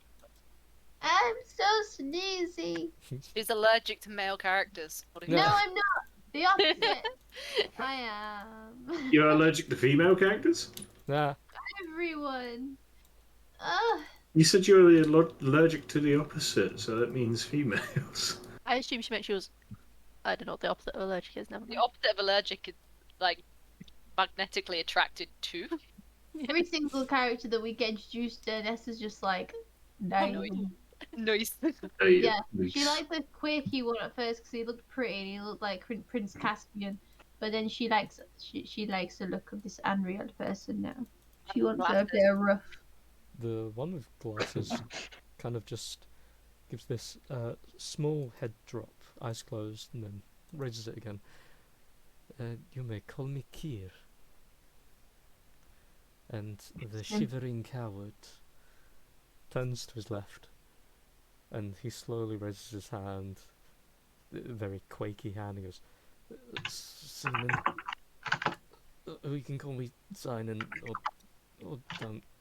Either or. Ew, mouldy. My phobia. I'll pass your names along as members of the volunteer brigade. You see Unreal kind of like rolls his eyes for a second, but then he does this quirky little smile as I he like him. seems to start thinking about something else. And Kia just does a thankful nod. Sinan, same as always. You're just kind of looking you over with that kind of everything she's saying equates to killing me. I'm gonna look at him and just go, kill you. Unless someone pays me a lot of money. You, as you finish saying that, he just kind of raises his eyebrows just a slight bit and goes, "Can I pay you to never do that?" How much do you think you're worth? He then just sits there with his mouth agape. I leave that to your definition. I'm just gonna nod. He then looks at you slightly confused. Okay. He then kind of just like starts to squint, looks around, looks at everybody trying to get some sense of a clue, and then he just nods. And the other two. This poor man. Oh yes. I'm just making sure he doesn't fall back into a life of crime. He needs to be terrified. Yeah. He needs to learn the value of living. The value of living. The other I'm two. doing them a favour. The other two look you over for a moment. Unreal kind of gives that head point toward the door with a raised eyebrow, as if to say, "Can I go?" You. Three. Stay here. Now. What was And that? Sorry. I'm gonna tell those three to stay in the cart. Mhm. And I'm gonna just look at Brewin, who is lamenting his life choices. And Anessa, who's talking to a child, and Trafalgar fucking frolicking off the other side of town. I'm not talking to a child. Oh yeah, It's not Atari. Anessa, it's Atari. Atari. I'm gonna look at I'm Anessa the and say, voice. I like how offended you sounded just then. That's not I'm a not child. talking to a child. how dare you, I hate children. You do. I'm gonna look at Nesta and say, keep an eye on them. I'm going to get, oh fuck, what's his name? Guardy McGuardface. I'm more than Yes. Freed! I'm going to get freed. I'll try. You want to break free? Okay. And I'm gonna wander off and get freed and bring him back. Yes. And so we have Freedom of we have speech. 3 new recruits for you, and they are eager to help. What's everybody else doing as well, by the way? staring at that. She's staring at Marshall- elf tattoos. Yeah. The marsh leaf tree, which was outside the gate to where we've just come from, how Mhm. far away is that from the gate? It's like 10, 15 feet away. It's still along the wall, so to speak. Cool. As I've jumped out, then I'm going to go and I'm going to drop the chest in the hiding place there. And then I'll head back into town and probably head to the tavern because that's where I would assume everybody is going. As you go to drop the chest there, you just about to lower it, and then you hear something make this scuttling sound in the bushes behind you. And you kind of turn and look for a moment. You don't see anything. You give it a couple of seconds. You place the chest down. Can I sense anything with the transcendence? You feel what feels like something stable as of right now, but there also feels like what seems to be a couple of small forms, roughly small to sort of large, something with a general like dwarven figure, pretty much, off in around the trees, just a little bit ahead of you. From a rough figure, you feel with those that are still making a degree of motion, at least 3 or 4 of them. I do not place the chest in it, and I would put it back on, and I will just head back to the gate and into town as quickly as I can. Okay, so you quickly rush off. You feel those forms chase along the tree line. They never get any closer, but they seem to be watching or barring an exit or whatever the case is. They're watching, and as you kind of turn back and look out, you see this one little spark, one little like flicker of a reflection of light, and then all you hear is as this small dart goes flying past you, and you see it just barely brushes past your cheek, taking off maybe a tiny hair, and it goes out of the back of your hood and hits the ground behind you. And after that happens, Is that nothing else changes. After that, you're out of the range for your tremor sense to trigger, but you Yeah. don't see anything else happen for as long as you sit there. I'm gonna, as I get into the gate, I'm just gonna lean against the wall and just catch my breath and be like, "What the fuck was that?" I'm gonna have a word with Lycoris when I see her again.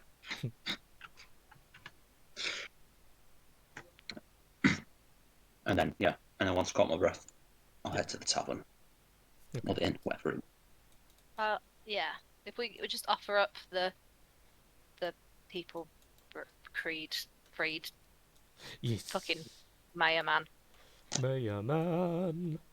I'm gonna not mention that they were bandits. Okay. Just gonna say 3 down on the luck adventurers, looking for some Looking for some fun. looking for some good hard work. I'll put them to work. So. Oh, I bet you would. I'll help the boy down from the cart. I don't even know how old he is. Is his sister in this town? Yeah, it's literally this token over here. Yeah. Ela Howard. So as you help him down from the cart, he touches gently on the ground, just kind of looks up at you with those like wide open eyes, the mouth closed, but he's just kind of staring up at you as if you're a distant star. He's kind of looking past you, like weary-eyed as well in a way, but he kind of looks down then towards your hand, and he kind of reaches to gently touch your hand. Oh. Would you like to go see your sister? We should take you to go see your sister now. He looks up at you and just... It takes him a second, but he gives a very small nod. Do I know she'll be in here? You figure it's where you all got your horses from, and it's Yeah. the stables that belongs to her family. I will lead him over there then. Okay. Boop. As you by the hand take him along, he looks forward toward the outer exterior. You get the smell of like horse dung more or less immediately. And as you head to the like main door, you give a couple of taps, wait a couple of seconds, and you hear 2 minutes, sorry. After about 10 seconds or so, you hear footsteps coming along, and the boy kind of looks up at you and then looks toward the door, and she comes along, sweating, just not profusely, but you can see a clear line of like sweat drawing. And she kind of like quickly pats herself down with this little handkerchief, and then folds it gently, puts it in a little like sash that she's got on, slips it between, and then looks out, pushes the door open slowly, sees you. Then she has that little smile at first, and then the door pushes open just a little bit more, and she sees the boy as well. And she looks down, and you're not sure if it's like a face of more of panic, surprise, joy, but it's just whatever it is, it all smashes together in that 1 second. And she kind of just drops to her knees and just looks at him, and the eyes well immediately. Oh. They just bubble. And she just holds her hands up toward him. He looks at her with not distance, but not familiarity either. Oh. And she kind of just looks up at you with that sort of what am I doing kind of stare. I'll say to her, it's like, don't expect too much too soon, and I'll say to him that this is your sister. She also was in the swamps that day, and I'll lead him slightly more forwards. Mm-hmm.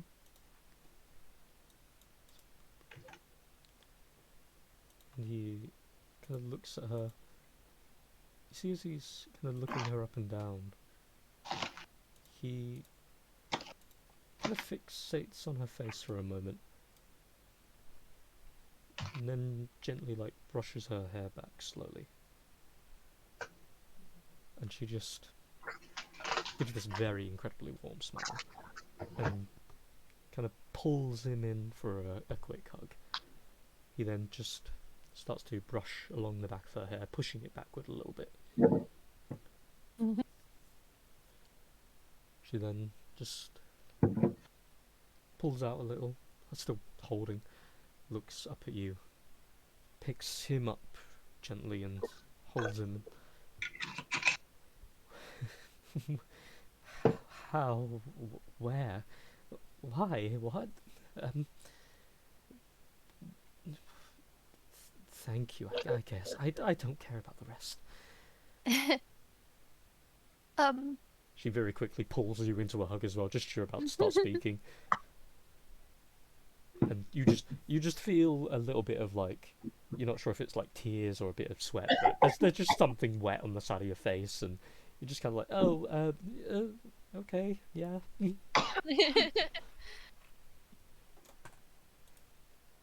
Is there any check I can do to see if there's anything particularly wrong with the boy? You can do any of. Let me just check a sheet quick. I'd say history or medicine.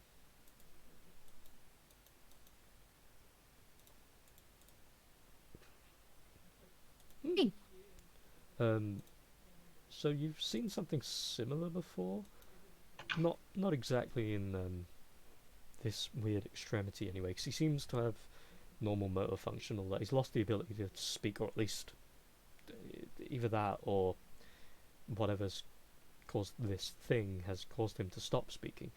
It's a degree of memory loss, but it's a unique one where, considering the last time you saw what was considered that boy was a myconid, or a weird, like, fused thing anyway, and now he's this boy, someone has at some point done something, either an operation, a very large scale operation, to him that's tinkered with him to the point where his body got sent to an extreme and his mind had basically switched off for the most part, or someone has cast some kind of magic on him and removed his memory so that he wouldn't remember the operation or spell or whatever was done to him. Either way, someone had to go to an extreme to change his entire body to be that of a normal human boy again. Either way, whatever it is, they've tinkered with his mind in the same process. But they are two separate things. Whatever way they did it, they changed his body, then they altered his mind to forget. You don't know the specifics, but you know it's one or the other. Okay. Do I have any sense that he might regain any memories, or is it like that? You're fairly sure he will. It's Okay. more a process of time at this point. Yeah. I'll say that to her, like, just give it some time. Don't rush him. He's been through a lot. And I'll say my goodbyes to her and the boy. She nods, holds him close again, like cradling almost, and looks over toward you and goes, Esatari, tell your friends thank you if you ever need any horses. If you want me to take care of yours, if you ever need anything that I can give. We didn't do anything really, but thank you. we really didn't do anything. She just looks down at him and she just gives you that kind of smile that's like, you've just changed my world and I know you're being modest, but thank you, even though you actually haven't. She then, while cradling him, just turns around, walks inside, gives you that little warm smile as she walks through the door, and then gently, like, side boops it closed. She heads inside.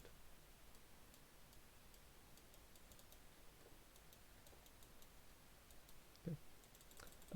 Can everybody roll me a d20 for the sake of, air quotes, social initiative?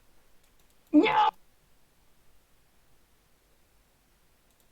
Okay. You rolled a lot of ones today, Chloe. Oh no, Jesus. Oh, Neru! Konneru.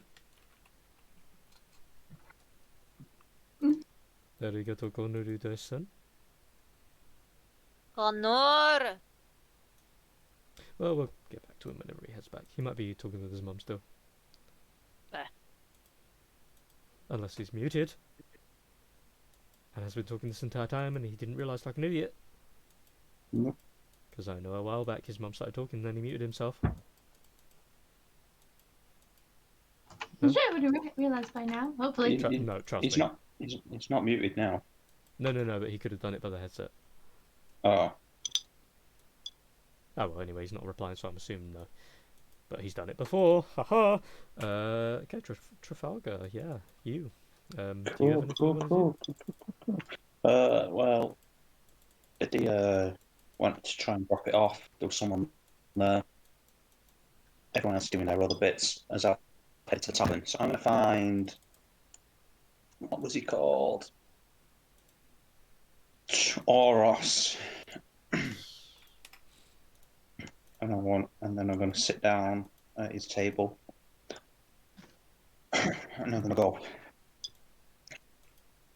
hey Oros, let me buy you a drink, and I need you to answer me some questions.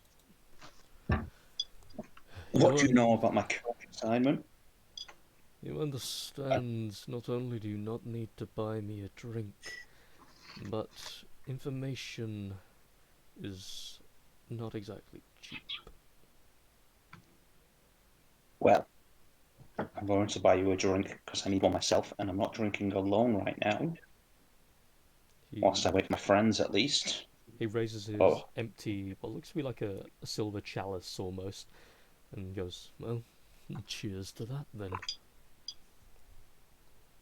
And I'll flag the barmaid over to fill him up and to fetch me a drink. I'll say, so what do you know about my current assignment? You mean the one to exorcise a certain Vortigern? The other one, not the one with the town. You you must know something about the other side of that mission. I always know a few bits here and there. As I understand it, there are quite a few facets of that little arrangement. I recently heard about a certain all-knowing, nosy body herself getting involved, but I'm assuming that's not where we're going here. I'm under the assumption you are talking about, and then you see he lifts part of his jacket open, and you see a small pouch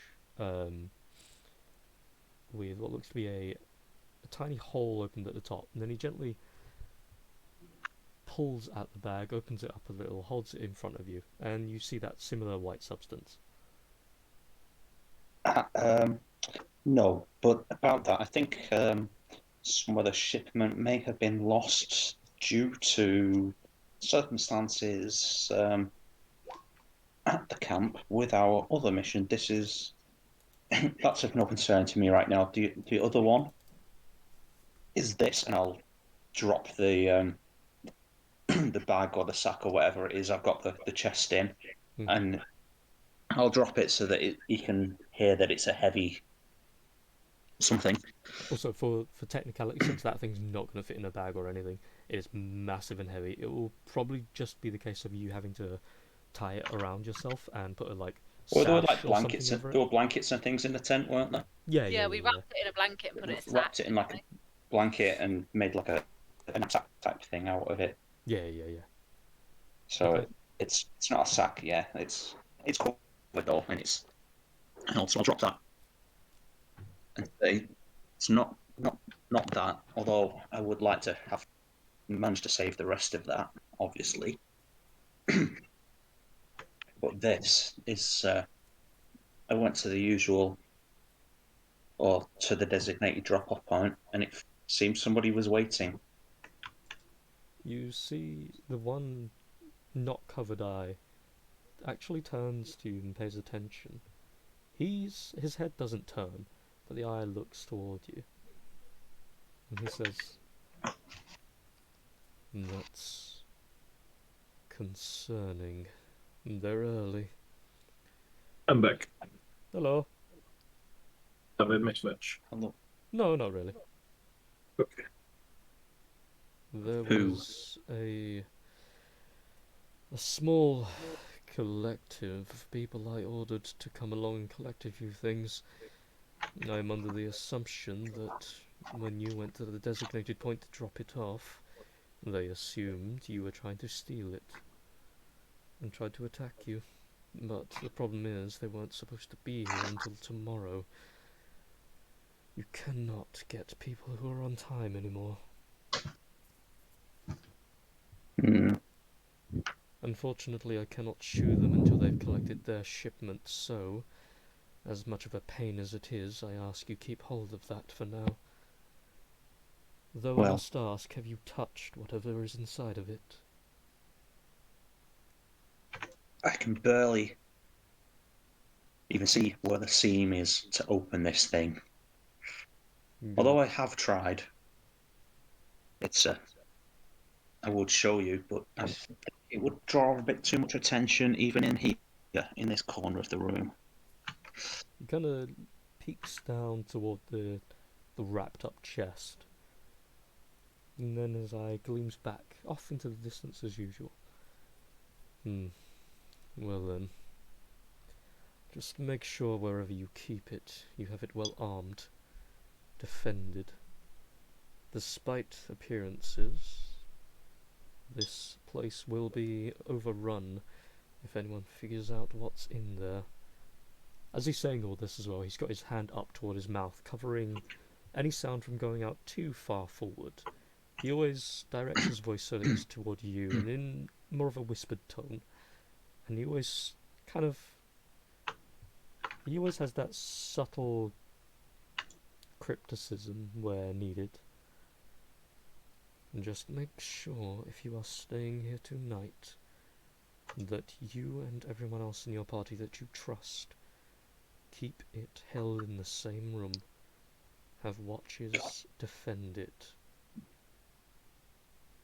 That's it's going to be difficult. I can't say I particularly trust them with concerns like Your this. mobile number. Maybe.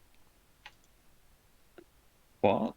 Sorry, I'm Can't say I particularly trust them with matters of this concern. Maybe saving my life, stepping in to pocket a few gold, they would, but with this, I'll keep it on myself.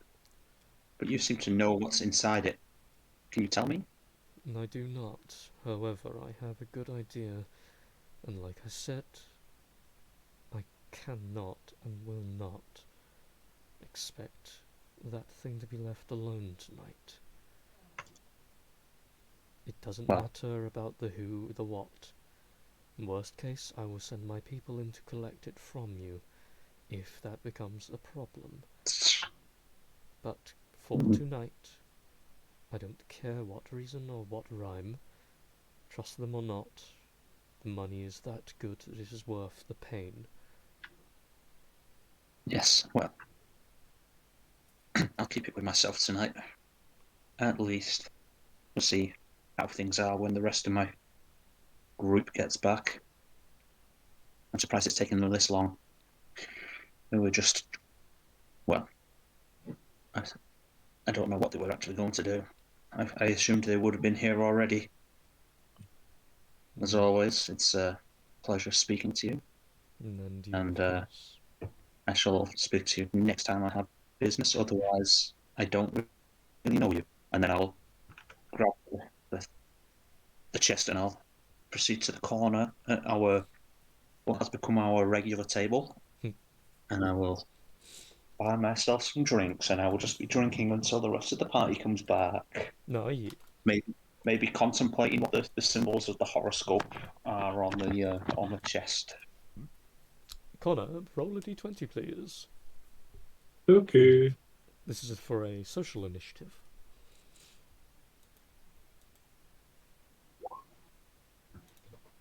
A. So you're roughly...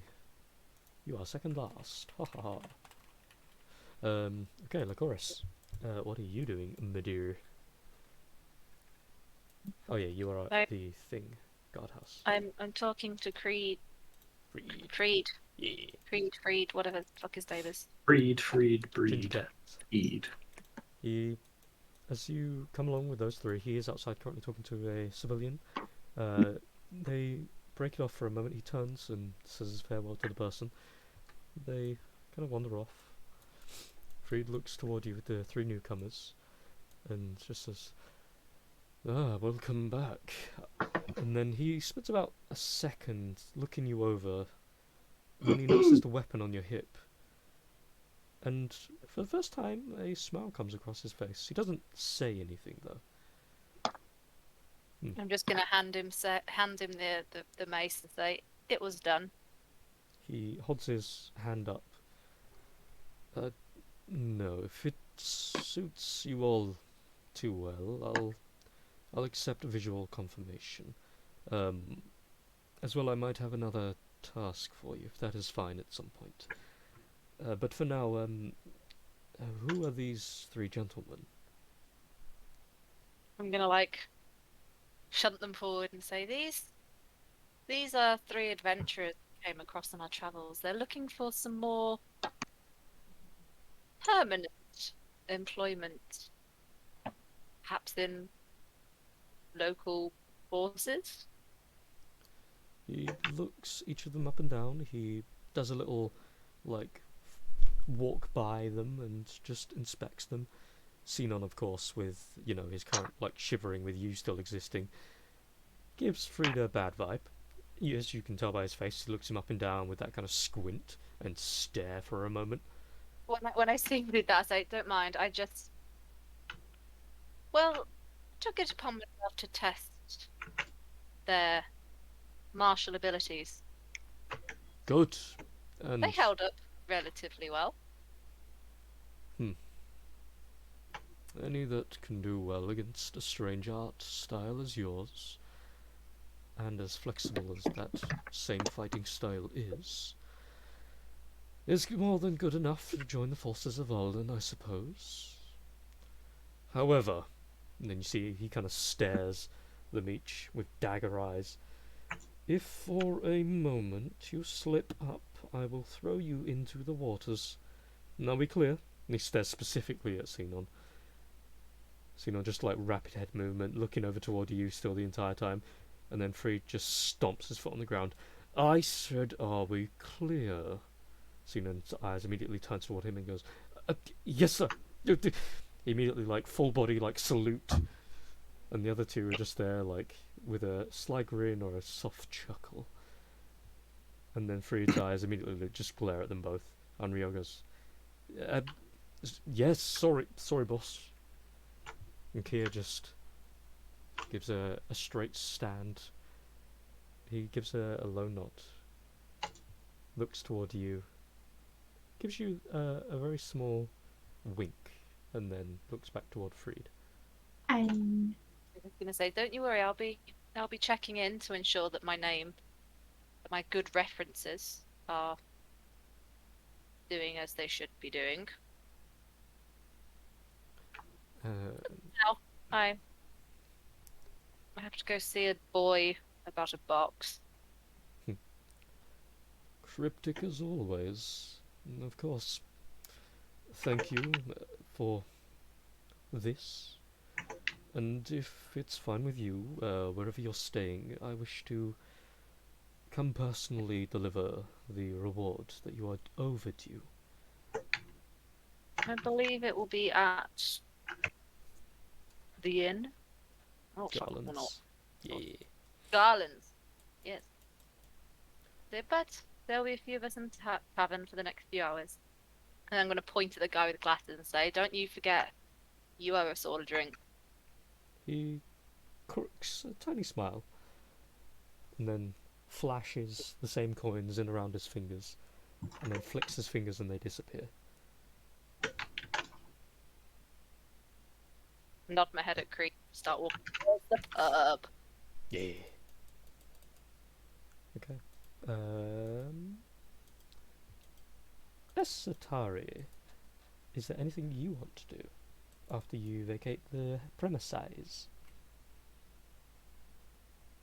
I guess I've been left in care of Carty. Oh So- God. I I forgot know. about Carty. I know.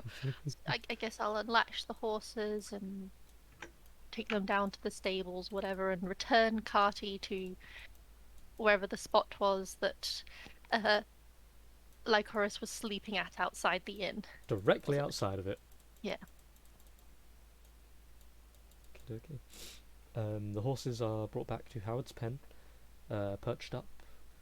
You bring the cart out in front of Garland's Inn. You just kind of like tie it around the pole that's there. Not really sure what like a chorus did with it. Anything else? I'll just say I'm moving it very gently. I'm very worried if I damage the cart, Lycoris will hurt me. I truly believe this. It wasn't here. I left it between the tavern and the inn. Where, sorry? Where is it? There was a gap between the tavern and the inn. And that's where I shoved it. You did because you Oh yeah, slept that was on it. No, it was there. It was Ah, there. yeah. Because the innkeeper said I was allowed to keep it there. Yeah. Boop. Carty or Nesselnukt? me. Yeah. So is there anything else you would like to do, Lycoris? Not Lycoris, sorry. Esatari. Look around, slightly. Well, I guess I've abandoned. Oh no, she's just the drow's got some others. Not just abandoned her alone. I'll figure that we'll probably be going to the tavern, most likely. Yes. And As I'll always. I'll make my way there, hoping I get to see Biscuit. Come on, dog. That's me done. Okay. Next Konru, and I guess subsequently Anessa, if and or you are doing anything together. Otherwise, Connor. Okie dokie. One thing I forgot to ask. During that journey back, was that cat as a long rest? You know, yeah, you know what? I mean, you're going to have that time anyway, so... Yeah, because I just want to restore everything that I can see on my phone. Everybody, restore your everything. Connor, think of what you want to do. I have to also go to pee. Sinking RPP. Sounded a lot less stupid in my head, but anyway, bye. Gada pee. Le pipi. Le pepe. Le pepe onzo.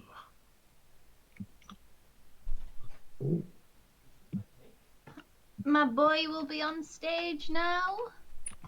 Nice. He's on tour. He's doing a good job, I think. I hope. Is he a part of the lads on tour? Lads on tour, lads on tour. He's gonna be playing his guitar, doing all the I don't know. Guitar. Trinidad, you go to gigs. Well, yeah. I've not seen him play yet though. First time I'm gonna ever see him play live is on Sunday. Ooh. I'm Have it very up. excited for it. Boy, Oh, what time yeah. are you getting to Birmingham on Friday? Well, Hi, I've just Nuts. had an email which fucking sucks. I mean, it's fine. It doesn't really affect me coming or anything like that. I'm just gonna have to work really hard tomorrow night. I'm getting my last NQT observation on the Monday, Nice. which That's sucks because I'm coming to you on Friday, staying on Friday, and then on Sunday I'll be coming back home and then going to Danny's gig. So that leaves me no time to plan for Monday. So I may have to potentially bring my laptop with me so I can do a bit on Saturday. That's okay. That's cool. Should I just spend like an hour on Saturday morning or something? I think it's It basically depends when I get out of school. I usually get out about 5 o'clock. Hi. But yeah, we'll just see. I've got to ask my sister as well if she'll pop in to see the cats too while I'm away, because I'm not sure what time Danny's gonna be back. But I'll let you know when I'm setting off. I'll probably be there. I want to be there earlier. Like the earliest I can leave is 3:30. Like I'm not allowed to leave any earlier than that. So I'll try and leave for then. But yeah, it just you know what it's like. You end up pottering around in your classroom and getting called to do something else. So we shall see. But I'm hoping because I saw when I saw the Kraken thing, I was like, we need to be at the doors by 7, and I'm like, well, that's not going to happen because you need to get ready and I need to drive down. So I suppose if I can have my stuff ready and set off at 3:30, then I can get there, get ready at yours, hopefully avoid rush hour traffic as well for the majority of it. Ew. Just have to see Sorry, how it goes. we thought you peeing was going to take longer. I Oh god, apologise. no, I'm super quick. Anyway, don't worry about me. Just too. yeah, Connor, what you doing, bro? super P. You Fun drowning in movie. sorrows and lamenting murdering people again? Yeah. Jeez, it's just one murder. Get over it. It's funny you say that What are you doing? because Brewen's just gonna everyone's sort of like getting off the cart and stuff and going on, and Nessa over here is just chatty with the pretty lady, and Brewen's just gonna be still quite quiet and a bit doom and gloom and just start to wander off. Just with his thoughts to himself and pretty much his senses just pretty much in his head, where he's just avoiding people if possible to a degree, and then sail here, come and get this. Everything just kind of fades into a blunt nothing. Yeah, and he's just gonna stand over here and just look to the distance, look at the water rather vaguely, and just look out at the distance and just think in his head, because to some degree the way pretty much when he killed Vortigern, it brought about a memory, not a pleasant one, which has somewhat haunted him. And he's just struggling with ways to deal with, so he's now just wandered off trying to have some alone time. He's Smeagol, he killed his friend. No. Yeah, that's pretty much all for me anyway. So I'm just going to be over here being alone. Okay. Then finally, Anessa. I realise I am alone with pretty lady number 2.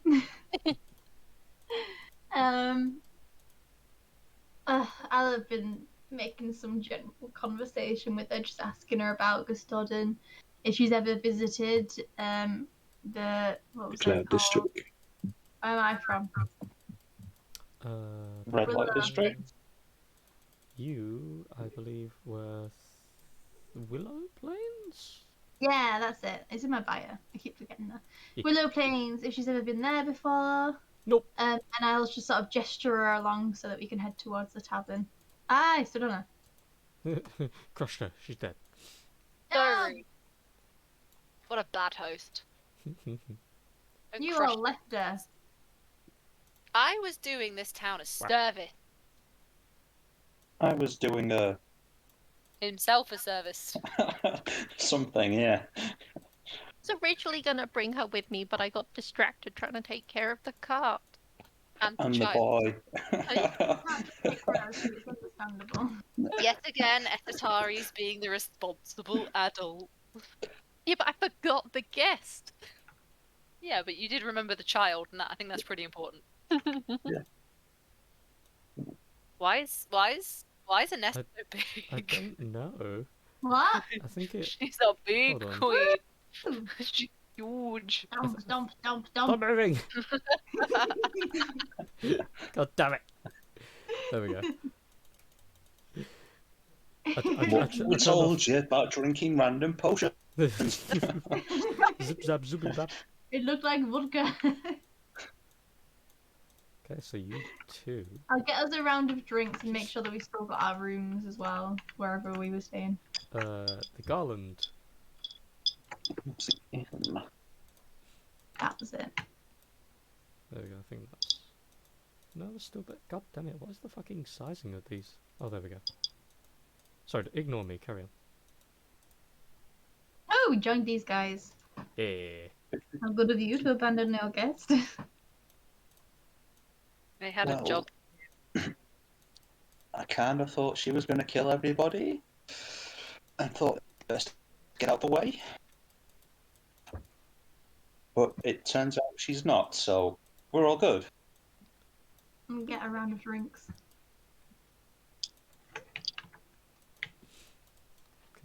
So as you all collect pretty much one after the other after Trafalgar gets in. You each, of course, noticed an empty space. As you all get a couple of drinks in,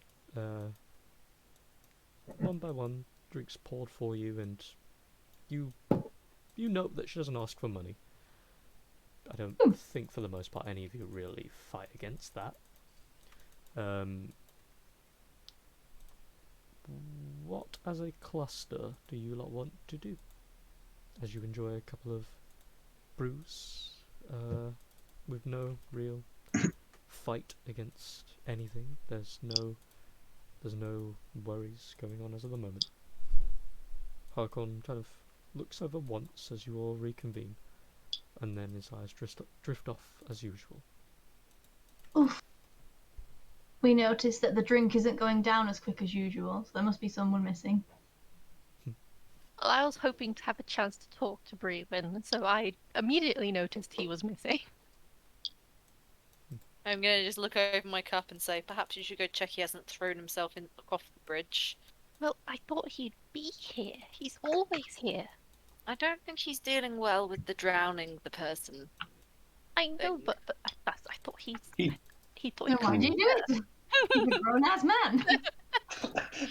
He has to live with what he's done. In Soviet Russia. If you want to find Brewen, you find him in the tavern. I don't know. No, he likes to look out at the water. I've seen him there several times. He just kind of stares into the distance. He's going to imagine drowning another man. Or Oh, himself. he's going to drown himself. With that, I'm very panicked. I see what kind of party we are. I see you. Maybe one of us should go and stop him from jumping off the bridge, and then I'm going to look pointedly at Esatari. She's going to crack at some point and just be like, I have a harem. I will get them on you. Looking at over the bridge, that's where you think he'll be. I'll go have a look, see if I can find him and stop himself from doing anything like that. Okay, before anything, And I'll hurry off. Brewin, between them coming back to find you, is there anything you want to do while you're there, or are you still solemnly gazing upon the sea? Just still being rather solemn. Don't do it. Your life's worth so much more. To somebody. Someone would pay a lot of money for me to kill you, Bruin. You gotta stay alive so I can get cash. You gotta save us, stay alive so I can get that money. Okay, so as Satari gets up out of her chair, slightly concerned, and not helping with you egging her on in the fear factor, she wanders out. Is there anything you lot want to do while you're there?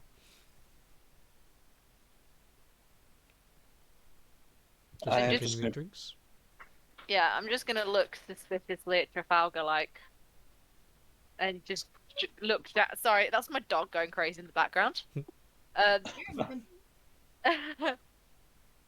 Reinhardt, please, I'm on a call. Attention, mummy. Important business. I'm just gonna look at. Yes, darling. Yes, hello. I'm gonna look at Trafalgar. Trafalgar's really creeped out by this now. And just look and see if he still has a chest on his person. Yes. It is under my seat. And then I'm gonna turn to oh, what the fuck's her name? Angelina. Angelina. I was gonna call her Angelica then. Jolie. Angelica. I'm gonna turn to her and ask her about like the rebuilding that's going on in the bottom section of Gustodon, because last time I was there, a load of places had been destroyed. Just sort of say there was a few buildings destroyed, a few shops at an orphanage. Did they ever get rebuilt? I believe so. We figured out that apparently it was in a. She kind of creeps in a little bit closer. Apparently it was an attack on. Well, it was supposed to drop one of the many upper levels down a level and destroy both. I don't know who thought it was just to hurt so many people. It didn't even affect the upper levels in the end. It was such a misguided attempt and pointless. They rebuilt it only about 2 weeks ago, roughly. They got most of the people from the underdwelling to assist. I'm honestly a bit surprised of the whole thing. There was just nothing left afterward but rubble and just chaos. Was this recent or me or her? her? I'm asking her if it's recent, whether we're thinking of the same event or not. There's only really one event that I know of. It happened roughly about 6 months ago. Ah, interesting. I've not been to Gustodon for gosh, maybe 400 years. Strange that the same area would be destroyed. She does give you kind of that confused look for a moment, and then looks over your finer features for a moment. She doesn't say anything, but she does kind of continue to say, well, I'm not too sure about that. I'm barely 120. But if it was so long ago, then I assume more than likely by now they've repaired it. How comes, if you don't mind me asking, how comes you haven't gone back in such a long time? I was sent to look for someone, and they've taken me on quite the rat race. So I'm gonna go back and check where we started. See if there's any clues there. Mind I ask a name or a description? Maybe I've or one of my family have met them.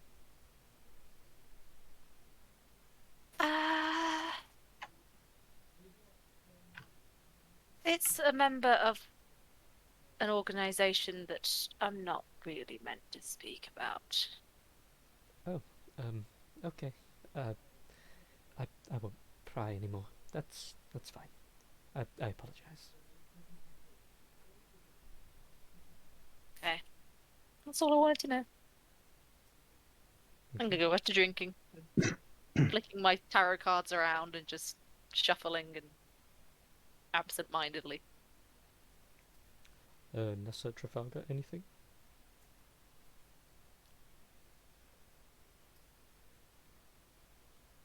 Well, Angelina, I'm assuming you saw Verlaine's little card reading back in the cart. It's quite scary how accurate it is, which is why I left. I didn't get such a good reading last time, or maybe I got too good a reading last time. She offered to read yours. It might help in our future. Maybe let us know something about your past. If I will, if you're interested in her reading, I will cover her usual charge for you. if it's all the He's laying it same, on real strong. Back off, man. if it's all the same, is it fine if I reject the offer? My usual reader, it sort of put me off the last time I got a reading. Ever since I've sort of avoided it. Are they also very accurate in their readings? She is a seer. She sees the future and it's painted out in the cards she chooses. And it was a little telling of my previous situation. And if the next few events are plausibly related in the near future, I'd rather not risk crossing the wires. Oh, well. It seems I have something to learn about fate and destiny still. If they can cross like that, I would have thought it would realign it or reconfirm the things. But of course, you can decline it as merely an offer of an interest. We should get to know one another if we're going to be traveling to Gestaden, I think. Well, you can feel free, of course, to ask. I'm sure there's not really much else I can tell you that you either won't experience yourself or that you could just see with your own eyes. But I'm an open book, mostly. Can I lean forward when she's talking about the tarot cards and say, so what did the cards tell you? Well, all I remember was mostly just negative things that she told me.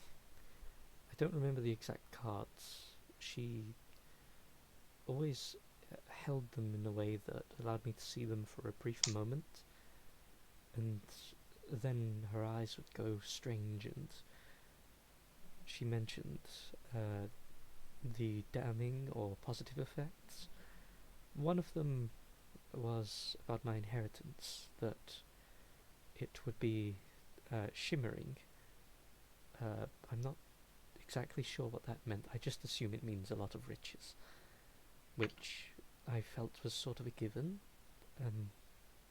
Another was something about a fallen city, village, town, which I assume was the reason why I'm even here. Of course, the attack that led me to come here. The last one, again, if it's true, it's not. How do I say this? It's if I speak of it, it sets those events in motion. So it's better that I don't. So when you say your inheritance was glittering, you're an only child? I believe my mother has illegitimate children. She never told me about them, but What a I- hoe. I didn't say that. no, of course. You sound What a terrible. hoe! Wow, your mom's a hoe. Your mama a hoe. She finally starts to open up. And you're like a fucking crusher. I know some people in the Undercity as well as some investigators that work for my Oh. family. I can hear a boy crying. 1 sec, sorry. Okay. Okay.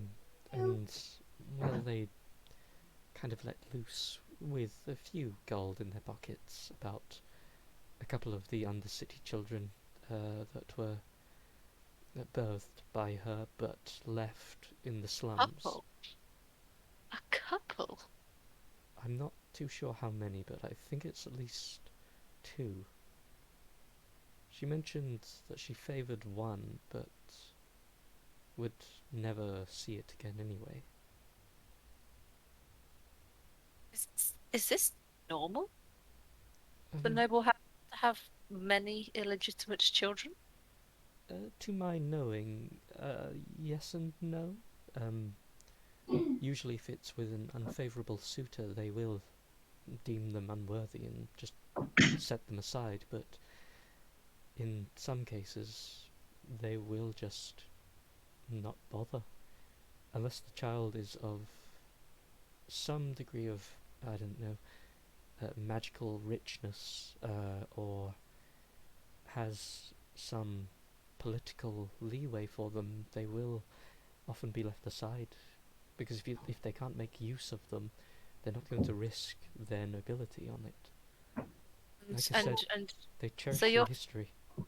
So your father is a suitable suitor? I believe so. I'm not too sure who he is, to be honest.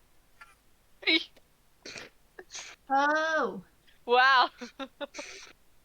Family, gonna, they're all fucked up. I'm just gonna nod my head and be like, okay, cool. Cool. Cool.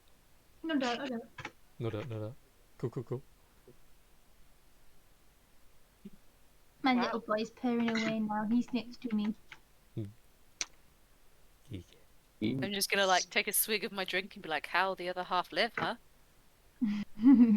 It's not always rose baths and gold coins. I don't think I've ever had a rose bath. Rose bath? I mean, Sounds hot. Sounds like something a Nessa would do. Uh-huh. With a Satari. Only with a lover. Okay, so speaking of Esatari, I'll say by this point, easily you would have gotten there. And as you're walking, you walk past the giant tree that's kind of blocking the view of him at the moment. But as you make your way around, you see the back of Bruin, hunched over lightly on the edge, just looking out into the water. He doesn't seem to register your presence, as he's probably deep in thought. What do you do? No, don't do it. No. Very good.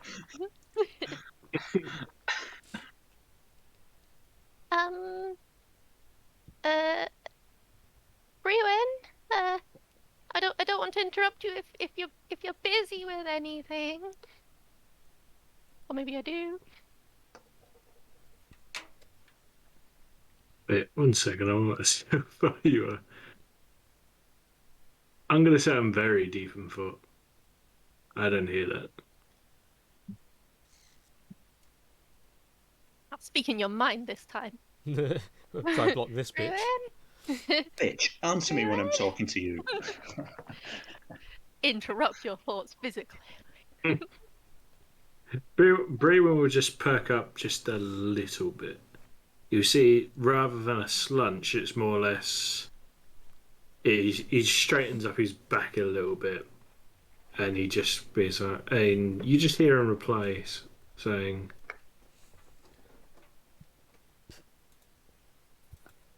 "What do I say?" I Is that your way of ignoring me? I reply with what brings you to my mind? Well, we're all a bit worried about you. I mean, you're not at the tavern for one thing. That's to myself. Eh, how are you dealing with the last fight? Brewin just sighs.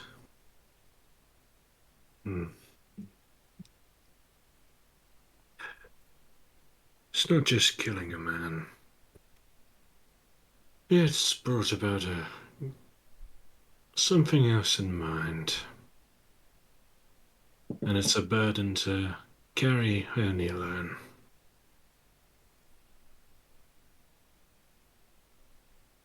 I'm now wondering why everyone thought I would be the one who could, like, comfort him.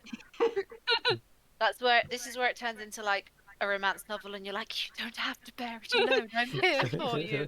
And Oh, his is hair that what starts it was all blowing in along? the wind, And We then are on the water. It could be the staring sunset. out the sunset. and then it comes near the end of it, and you caress him in your arms, and it's just like, it's fine. You belong to my harem now. You're not alone anymore. I have many men. And Nessa's just in the trees glaring like, what's going on? There's a line from you. She liked it when he popped his wings. There was already interest there. I just can't compete. You know, bare chested and Hey, everything. hey. I was gonna say the first time I saw his wings, there was no chemistry. But then the next time he saved me, and then he bared his chest, and then he told his sob story. It was all very, very, Nessa's taking notes on how to get a Satari now. Fake Story, wing. no top on, wings. I have legs. I can make them look like wings. Yeah, Okay. at the top of that list it says kill Brewin and or knock him out and throw him in the water. Get rid of competition. Competition. There's so much competition. That would take so long and so much energy. Well, it's not our fault she has a harem. Yeah. Woman can't. It's not mine either. I just try to be nice. That's the problem. Your innocence the only is one your in the group problem. for this. She's the good one. We're all degenerates. Assholes. Yeah. Satari and Brewin. So, I don't want you to ever, you don't have to share anything you don't want to, but, I mean, you've already told us some stuff about your past. You can share, if it will help.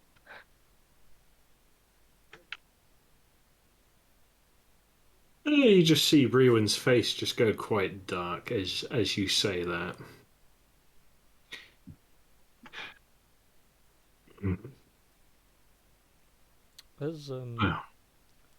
As she mentions, telling of the past and all that, and it kind of just starts flooding in the memories. All of the people from your past, specifically. You just remember their faces all at once, and the pain that comes with that memory. And it kind of like stings a little in your heart for a moment. And though there is some small relief, because you're not thinking about that thing you did recently when you killed Vortican, very spectacularly, by the way, out of character. But then it comes back, and now you've got these two memories juggling, bouncing around in your head. Feel free to carry on. Yeah, Brewin's face just goes dark, and he just goes, if possible. I really try to kill people unless it's, well, for the sake of survival. If I didn't drown him, Why, hello there. he probably would have killed us or Release. killed me. took you three as prisoners and raped you, maybe. Probably would have maybe killed Lycoris. She's not one to submit. Slightly a bit. But having to kill for the sake of survival, it's the only time I do kill. And I think the only other time I've ever seen anyone drown was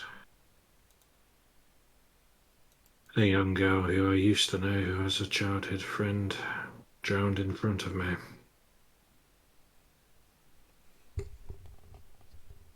Can see why this would have brought back a painful memory, but you're right. You really did save us all there, and the two, that they're not related. They're not the same. But I understand that it must be upsetting. This is why we sent you. No, this is like literally how I try and comfort people in real life. I'm like, they're there. Yeah, whereas, yeah, but like, Anessa would be like, oh, but now you can go get drunk and see pretty women. And like, Chorus would be like, oh, I remember my first kill, then looking nostalgically back into the distance with pride. And Trafalgar would just be looking at him like, you fucking wimp. Get the fuck over it. I can't believe I'm the best of the bunch for this. You're the best of the bad bunch, I'm afraid. Yep. I don't particularly like killing or taking a life, but those Vortican, he's done so much harm to this area. He truly was a bad person. So try not dwell too much upon it. It was a choice that you had to make.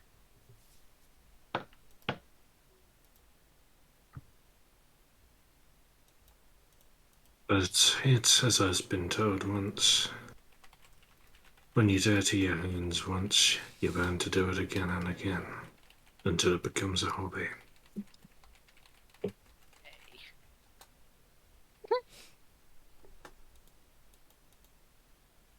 Maybe Real with that, attack right now. maybe with that mindset, but if you think more positively, I was always told that the world outside is full of evil and badness, and I don't believe it. And and I think for the most part, we're some people who may be a bit morally grey, but they've all done some good things as well. Have you ever been hauled up into a house or a tent or a hall like you're a part of a collection? No. In a word. Did you think I had been? No. I can see you haven't. But have you and many of fellow people of your kin been rounded up, put in like a camp, tested by magic, tested by weaponry, tortured, and just more or less just wandered over for what you were and just to see what makes you tick. And each time branded your body with markings that you don't even know yourself. Markings not of your own. Your body's not made to feel that of your own. To just sit there and feel whether you are actually alive or not. I am not a good representative for most of my kind, to be honest. But no, I can't say that. Brewin suddenly turns around, just looks at you quite fiercely and just says, Asimirs are seen as a fucking collection. We're seen as the closest thing to a fucking god. And we're used as sacrificial lambs to try and bring about the second coming of fucking gods. Asatari, make a history check. Okay. Technically, it was more of a religion, but this we'll just cover this. You've heard something vaguely similar before. From this. Well, we did talk about it in the tower as well. Yeah. But as well, it has a very similar credo, but a lot more like overzealous to this religious faction that lives in a place called Apex Holm. They believe that there will be a second godly arising of some kind. The sky will split, and they will just depart down upon you and rain the gifts that they once had, with only expectation for their faith, for your faith to be given once more. But you came to learn that they have a weird fixation with ASMRs. There's been these like bad news rumours that spread about them over the course of time, but there was never proof, because they were always seen from the outside as this kind and loving, gesture-giving group of people. But it's just very weird, because they never seem to have any negatives, and with the unfortunate life that you've come to know, most things don't come with one or the other. It's both, always.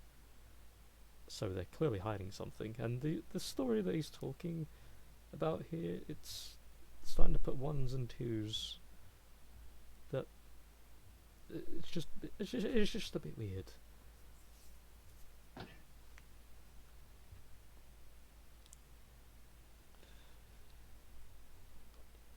You can carry on. At this point, Brewin's just keeping on a solid, fierce glare. But with this glare, you see pain in the eyes.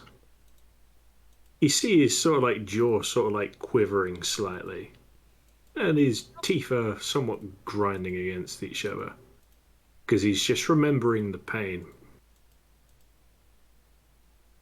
And at the same time, he's looking at you expectingly, like you've come over to try and mend something that cannot really be mended with that much ease, but is expecting to see if you are going to try anything, but with very much low expectations. Hug him. He secretly wants to be fixed. But he doesn't He think wants he to can. be hugged, This is why and he wants butt I'm getting these touches. vibes. I'm getting these vibes, but I'm also terrified. You do the awkward pat on the head. There. So I'm like, I'm not trying to tell you that it's all great. I'm just trying to. I don't enjoy killing, but I still believe you made the right choice back there. I don't know if that will bring you any comfort. I hope it does. The others may not be the most sympathetic of, people. I've heard stories of your race and how it's viewed. There's nothing, that I can do about that or say about that. I'm saying in the here and now, you shouldn't be beating yourself up.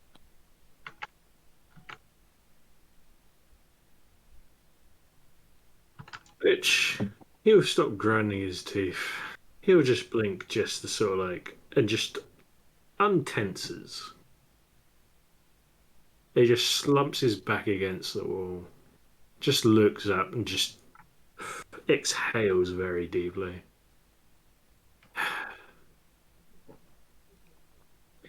Yeah. But she'll say, yeah, sort of like blink a couple of times, look away, and just sort of like, just continue looking at me, just slumps back over and just puts his hand on his head, just rubbing his temple. You Yeah. hear the sounds of a. Hold on, let me get my words right here. Damn it! What the fuck is the thing? Hold on. Sorry, carry on for a moment. Where is it? Fair enough. I'll rub my temple and just say, no, can't exactly expect the others to be exactly sympathetic. You hear the Slightly have a sound. suspicion of Trafalgar. You hear the sounds of a kind of melancholy song being played on a lute, and it's getting closer as you don't see the person at first, but a tabaxi female, by the look of it, in very tatty clothing, walks around the tree, stops here after seeing you all. You see they're strumming toward the lute, and then they stop when they see you, and they kind of look around. They look you up and down for a moment. They look down toward the lute. They continue the melody as it was, but you notice there's this very tiny upbeat to it. They come over here, they sit down, they look toward you. Don't say a word, but they continue the melody.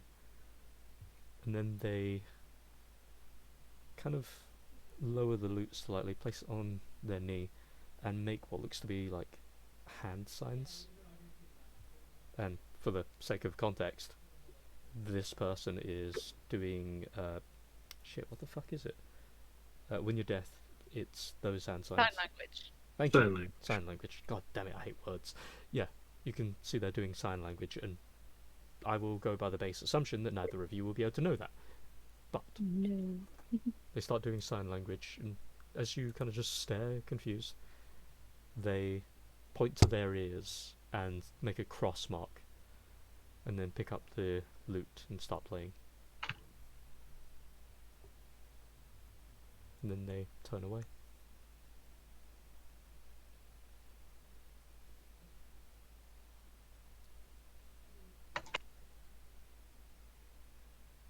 What do?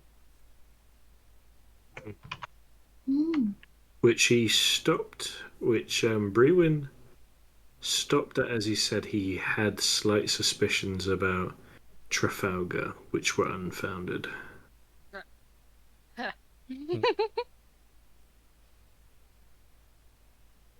And then when the bar came over and all that happened, Brewin just remained silent and just looked towards Esatari and just goes, no more on the matter. I'll meet you in the tavern in a couple of minutes. Oh, okay. Don't, don't jump over. The others told me to stop you, so if you do, I Brewin sort of turns back around as you say, don't jump. Raises an eyebrow and just gives you just quite scorn, like, the fuck.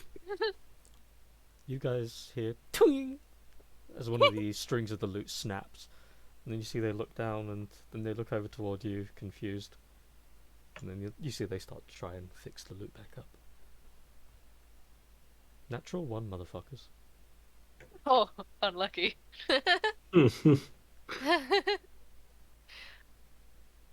I'll speak into Brewin's mind, saying, yeah, see you in the tavern in a bit then.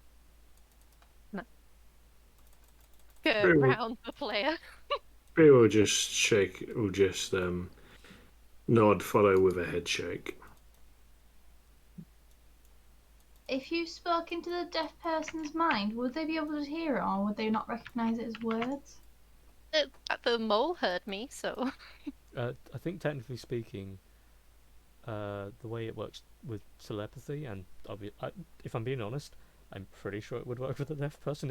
I think it would. It's a like forced You translation. don't need to share a language. Yeah. So it's just an instant understanding. I'm not so certain it is deaf though. So you start to make your way. Unless anyone else in the tavern has anything they want to do, we will jump time a little bit. Not particularly, no. I've got some things I'd like to do the next day, but... Which, if we're going to fast forward it, I'll just drag myself to the tavern. Unless the bard tries to interact with me as I pass. Nope, they just fix up their loot and continue playing. And as you walk by, they give a slow nod. Okay. As I walk through the door, I will just go up towards the bar like I'm about to order a drink. And you do? When I get back to the table, I'll just say to a chorus that I don't think that went very well, but he's coming. So he didn't jump off a bridge. I'd say that's a success. True. That is the way to look at it. Okay. So as you each enjoy a couple more drinks, and he, I presume, will be sitting at the bar for a bit. You all head to Garland's at your own leisure. Trafalgar and the chest, what are you doing? And the chest, like the And chest. the chest. It could be a mimic. Imagine that. And the chest is like, I'm leaving. Goodbye. It's like, fuck Oh, that's you. why I couldn't open it. That's why I couldn't open it. It was fighting against me with its mimic now. Waiting to bite your hand off. Just wait. No, as we're going to leave, I'm gonna. I'm gonna take Lycoris to one side and say, I went to drop the chest off earlier so we could get that reward, but somebody was there. I think it might be worth staying close tonight if you want your cut. I I'm gonna try and study it tonight, see if we can see what's inside it, but stay close or be ready. I don't need much sleep. I'll stay awake. Then you will have earned your cut of our reward. Did somebody check if we had room still? I did. I think Chloe did. And we still have them. You still have them. Yeah. I will stay in my spider son's room. No. Well, what are we going to do with her as well? As I nod over my shoulder at Angelina. Someone's gonna. I'll say that I've got over room when I went to check. I'm surprised you didn't offer to share one. I did. She rejected. Is what I was going to expect. That's right. Look, I'm asking Chorus what we're going to do because we have metagame stuff going on here. I'll just say, leave her to Anessa. She seems quite taken with her. I'll keep an eye on her. Ah, okay. Well then, I'm gonna call it a night and see if I can't open this thing. I'll be outside. I just ask the tavern people for a chair and say I'm gonna meditate outside my party's rooms. Okay. Also, it's technically Garlington. That's where you guys have your rooms. Yes. Oh, Yeah. okay. I will ask Yeah. the innkeeper for a chair to sit Yeah. outside both Trafalgar's and Angelica's rooms. Angelica, fucking. Esatari, Anessa. Oh! No. Angelina. No. Angelina. There we go. Okay, so room-wise, how many rooms first off? 2? 3? Vanessa, Esatari, Brewin, Trafalgar. I think me and Satire were sharing a room. Yeah, Four, we isn't were. it? In beds. It's 4 because the 2 boys, and then there's 2 girls in one, and then our new friend in another, Yeah. and then me in the corridor. Okay, so all the boys together. I think the boys in Uh, separate Yeah, the boys rooms. were separate before. Yeah. Okay. But we can bunk together if Angelina wants her separate room. No, Or she'll she stay with stay. the girls. Yeah. She wants some company. Okay. Well, I'll Yeah. stay outside the girls' room and Trafalgar's room. Or she could stay with me because I've got the chest and I can ask her some questions about that as I try and open it as well. Yeah. So I will offer that to her as well. Yeah. Not that All I'm due respect, expecting she says no. Yeah, that's fine. Hey, you're not fine. courting her today, dear sir. Not I'm not today, trying to sir. call her. No, I'm trying to get her to It- open this chest for me. we all get the impression you're trying to court her. Yes. You're putting on a real good Okay. act. You can come in my room. Hey, bet you can. I saved her. I think she might trust me. I don't think she trusts me, but I don't care. I'm sat outside on a chair looking very I don't strange. think of anyone. That's my fucking fault though. So I'm just gonna fling the innkeeper 5 silver for a chair for the night. He grabs the chair, passes it to you, and as you fling him the silver, he kind of he has that moment where he's like, nope, not even going to ask, and then walks off. I think it's just a case of leave me the fuck alone. I hope that message was understood. Yeah, read and received. Like, one look at you in the bone mask, and he's just like, yep, don't care, whatever it is. She just wanted a chair. Good for me. Bye bye. I only need the short rest, the half rest meditation thingy, and then I'm good to go for the night. So 4 hours semi-conscious. yeah, boy. So, as most of you go and enjoy some bed time, Anessa, Satari, and Angelina. Am I getting it right? Jeez, have I forgotten? Okay, it's Angelina, right? Because now you're confusing me.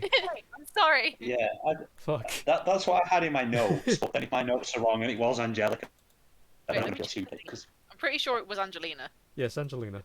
Like, fuck. No, it's getting me now. Oh, now it's changed throughout my notes. And Angelina, more like. Oh, Angelina and her split personality, Angelica. Angelina's well fitted It's there, what- man. it's what like Chorus has got going on at the minute with 2 names that we're having to call. yeah. Yeah. So, Fine. those 3, you have sort of a sleepover, really. She's Lumber basically party, wearing... She only has one set of clothes, and they're rather, like, dust-fucked by this point. So she kind of just makes the best out of it, gets a degree of a bath. It's more of a, like, pad down with a sponge. But she gets that done. You guys all kind of stay up for a little bit, talking, maybe flirting on an S side, who knows? With all of them. You need to question that, really. Yes. Who knows? We all know. It's an Who knows? She's trying to make Esatari jealous. I don't understand. I thought this was just how she always is. Trafalgar. It was special with you. Yes. Doing it with the other girl Um, now as well. Maybe I wasn't special. What are you doing in your room with the chest late at night? Well, I want to attempt to open it again now that I've got a bit more time and it's a bit less pressured. And I want to see as well the spell scrolls because I didn't really read them. I was in a rush. Mm-hmm. Camp was on fire. They were all trying to kill me. So I'm going to read those as well if Yes. I understand them. So You do. They the way I believe they work anyway, or the way I'm going to rule them to work, is all spell scrolls are sort of like a contract, not literally, but they have that sort of layout where it will say what it is at the top, and it will have like sigils or runes or whatever scribbled all over it, and a lot of like writing that you as a creature don't understand, but Esatari and all those lot would. But you know that all you really have to do is unfurl it, say the words, point your intent, and it does the thing. It does give you a vague description on what it does as well, similar to what actual spells do in D&D, the books. It's just like, yes, we do this, done. Cool. The ones you have... There's 3 in total. Did I delete that? I hope I didn't delete that. Oh, good, I didn't. Good. You have Summon Imp Familiar, Contact Other Plane, and Mailed Message.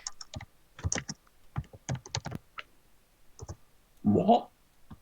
Mailed Message. It is a cantrip. Mailed message.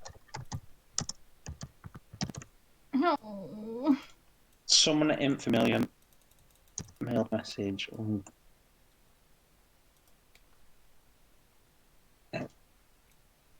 That's just an overview of what they are, because they're not actually in normal D&D. They're my spells. Haha. What was the other one? Or was it 2 of 1? There's Oh no, contact. that's so useful. There's Contact Other Plane as well, which is a normal spell in D&D. So, or it might not be called Contact Other Plane. I can't remember. I'm pretty sure I looked it up, but yeah. You don't need to contact me on another plane. Just know that I'm always glaring at you, Trafalgar. Even through Oh, I walls. know. I can still feel it. It's why I'm keeping myself busy so that I can fall asleep to hopefully boring menial tasks like this. Don't worry, I'm outside your door, black and ever, Yeah. stunning presence of fear. Yeah. So what do you want to do? You have your 3 spell scrolls. Yeah, no, I just want to check them over and see. They might seem useful, valuable. Maybe I'll hand them out like candy to the party members who are nice. And then I want to attempt to pick this chest again. Since you're spending the time to actually go through with it, do your thieves or tinkers or whichever one it is with advantage. This will, depending on the roll, will take a degree of time, at least 5 minutes.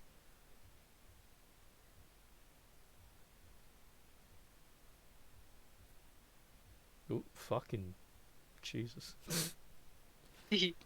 That was nearly a 20. Oof. Mamacita. So with a fucking... I'm not gonna lie, this thing has a high DC, and I did not expect you to actually beat it. So, it takes you a while, and even with 27, it takes you like a good hour just of sole focusing on doing this. The chest laid in front of you, still kind of covered for the most part, obviously just the hole itself, the keyhole visible. You have your tools, you're just kind of like poking around in it at first, kind of just getting the idea of how it works. It's a bit of trial and error for the first couple of times, and you're really trying to like figure out how it works, and that weird consistently shifting thing where the tumblers are always changing position really gets you. And then at some point, you don't know when, but you kind of get lost in the task. A good 50 minutes go by and you feel 4 or 5 different tumblers push at once, and at this point you've got 4 like picks pressing, and you're using your fingers in such a dexterous and not new way per se, this is roughly about normal. You're pushing as many of the tumblers down as you can, and you feel them starting to shift, and you're having to adjust your hands, tilting them, moving them consistently so that when the tumblers are moved, they're still held down. And eventually you manage to press a 5th tumbler at the same time, with those still shifting and twisting, and then it stops moving. and you kind of zone back into place. And as you're looking at the chest, it doesn't make any more movements. You slowly pull your picks out, place them on the ground. You pull off one of the layers over the top of the chest. And with that kind of, come on you motherfucker, you slowly pull the chest up. And so, here's a sentence I've wrote down for this special occasion. A bit of tickle before the treasure. Set in a 30-kilo, silvered, weave-touched chest, guarded by anti-theft magic, lies two things.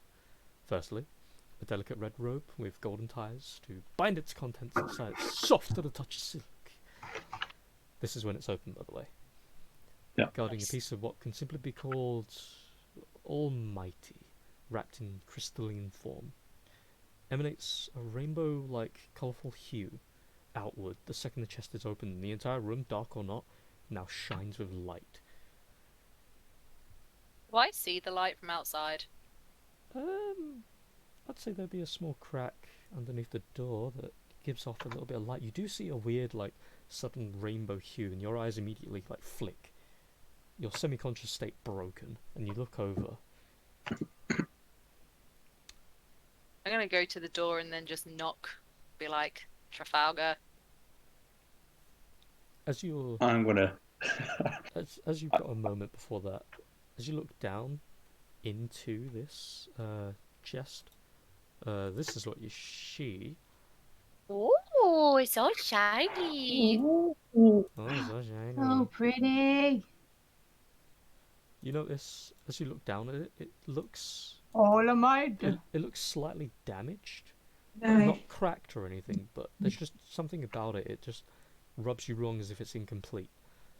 And then when you turn around, carry on. Answer, dear Lycoris. As she's knocked on the door, she startles me, and I'm gonna slam the chest shut. Oh, for fuck's sake. You hear the sound of a 30-kilo fucking chest slam. And then I'm gonna Die. shove it under the bed, and then I'll answer the door and go, yes. I'm gonna raise an eyebrow The light is obviously gone as well by this point. and just say, the light. Explain. You best come in quickly. And then, assuming that you step in, I'll close the door and make sure it's bolted, and then I'll pull the chest back out, and I'll go to lift it up again, hoping, Not hoping locked again. Yeah, no, It's not locked I again. wanted to be mean, but it's not. Can you imagine? Come back in an hour. It's just like, shit, it fucking closed! I'll never get it open again! Do you know how much concentration I put on this thing?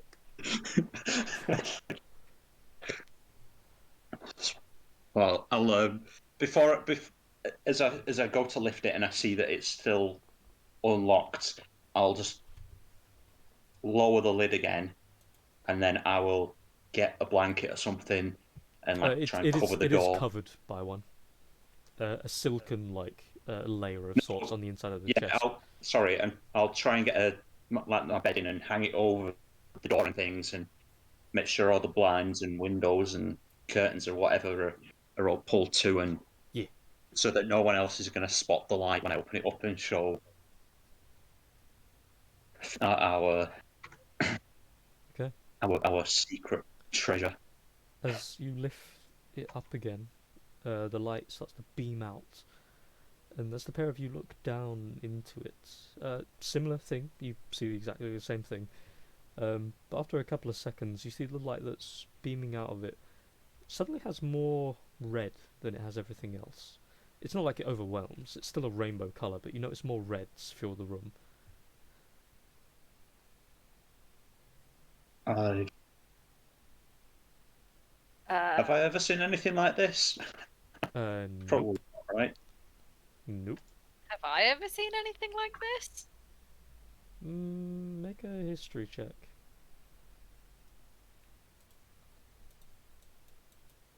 You've seen a light like this before, but the thing is, it's a very, very, very old memory. Like it's kind of like a fragment of a memory when you were just a babe, or not a babe maybe, when you were roughly like in your early kid years, whatever the equivalent for a drow would be. I'll personally say like 40 or 20 or whatever. And when you were still leaning toward getting into your training phase, you saw a similar, very overbearing rainbow of light that, when you got close enough to it, suddenly changed into reds. But you didn't sneak a view of what was emanating that light.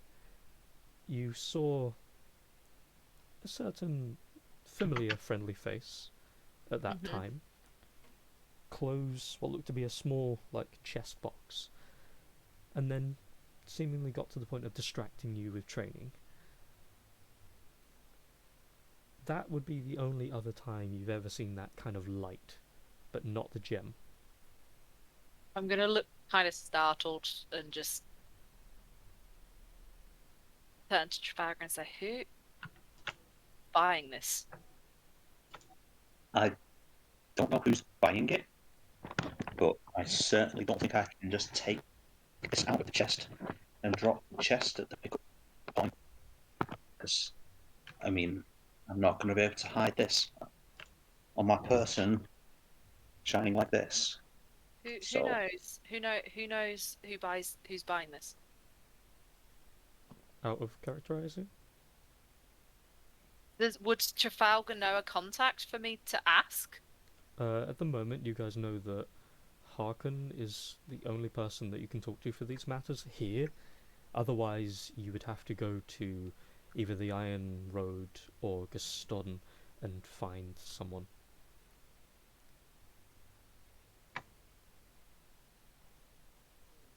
my employer just asked me to retrieve the chest and drop it in the pickup point. When I went to the pickup point, somebody was there waiting. So this thing's obviously as valuable as I was told it was. So Trafalgar, I'm gonna level with you here. I need to know who's buying this. I don't know who's buying this. I've told you I'm a courier, a delivery, small time. Like, my employer doesn't buy these directly. They're a middleman, mostly.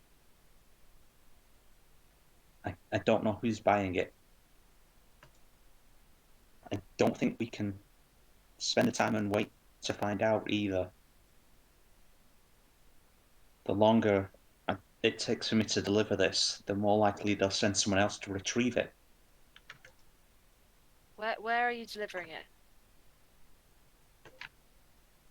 To Stodden? the marsh leaf tree is where I was told to put it. Which you know is just outside of Alden. Literally right outside the gates. Yeah. For Lycoris' sake. Would I know who his contact is? He's been very vague, so probably not. Though that, to be fair, there's like 100 handfuls of middlemen that you could think of off the top of your head. So unless he tells you, it's anyone's guess.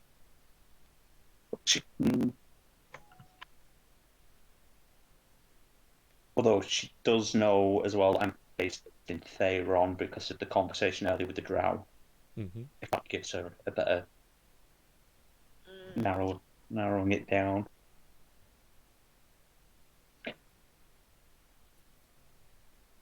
You can attempt a history. A general intelligence. Or insight, yeah, either or. Yeah. Damn it. Nope. There's not enough factors to go on. I'm just gonna say to Trafalgar, I've seen this before a long time ago. If you find out who is buying this, I need you to tell me immediately. And she's not even trying to be scary anymore. She's being 100% genuine. Like, I need to know who's buying this. If you find out, I need to know. Then I'll make the drop tomorrow, and I will send a message to let them, for somebody to get in touch back with me with my next assignment, and to also tell me who the buyer is, because I will make something up. I will say there's another interested party potentially, and they want to know who the competition is. I'll have to find out, but I can't this time seemingly pull one over on them by taking the contents off the chest and leaving just the chest for them. It's too noticeable. I'll just nod my head and say, if you find out, I need to know. And then I'm gonna just sort of like leave him to his chest, go outside. Yeah, I will close the chest. Think. I will wrap it back up, and then I will put it under my bed, and I will try to sleep for the night. Knowing what's in the chest, I am gonna sleep like directly in front of Trafalgar's door. Yep. So if anyone tries to get in his room, they're gonna have to literally go past my chair. Okay. For the sake of everyone's sanity, I will call session, but if anyone has anything they want to do, we will continue it if everyone's good for tomorrow. If not, totally fine. As you all get to rest, you each enjoy assorted dreams or semi-conscious activity. There's pleasant, then there's a little rough around the edges dreams that some of you may have with the events that's unfolded recently. However, you don't get a full, beautiful rest. I will say, by the way, technically you've had a long rest, don't worry about that, you get all your shit back. But tonight you will be interrupted, or at least Trafalgar is, by the sound of a smashed window. And as you are awoken, you very quickly turn, weapons drawn, and you just hear the sound of something sizzling, like gas. And you turn to your right and you see what looks to be this orb with this runic writing carved into the sides of this shiny orb that a wizard would use.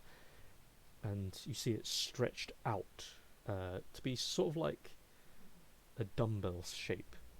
And you see this gas that's being pushed out of these symbols that are glowing. And as you look down at it, it's got this sickly green coloration. And it hasn't even reached you yet, visibly, but you already feel that tickling in the back of your throat.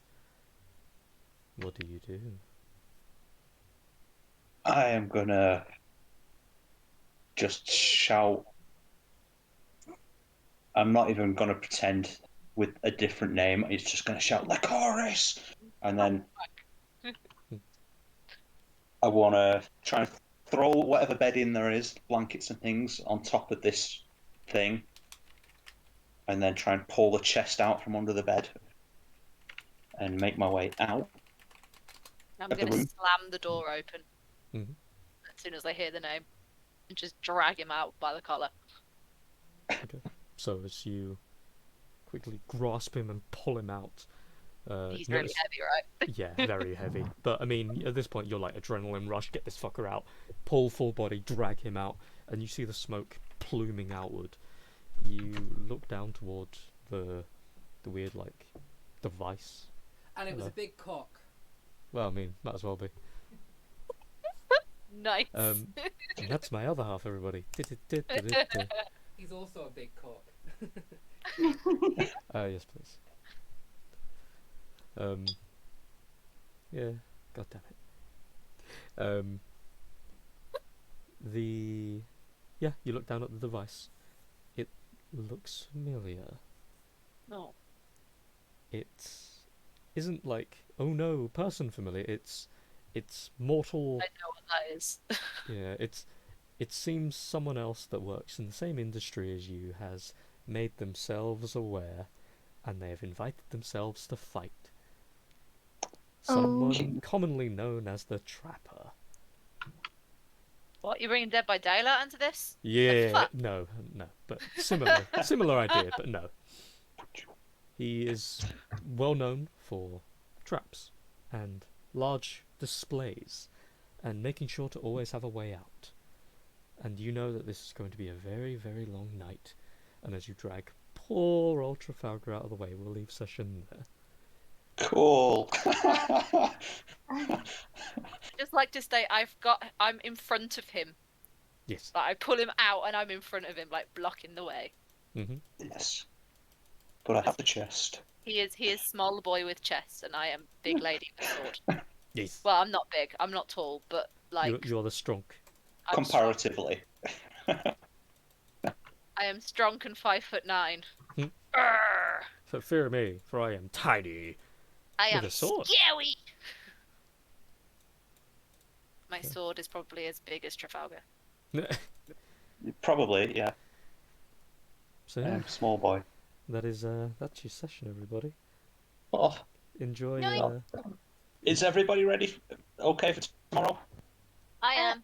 So I've got a staff meeting and I'll have to be doing some work, so I won't be able to do it over the weekend, but I can always have my laptop in front of me because it's not like anything crazy that I have to be doing. And it's going to be a fight anyway, so you're going to be like doing your bit and then having some time, and then doing your bit and then having time.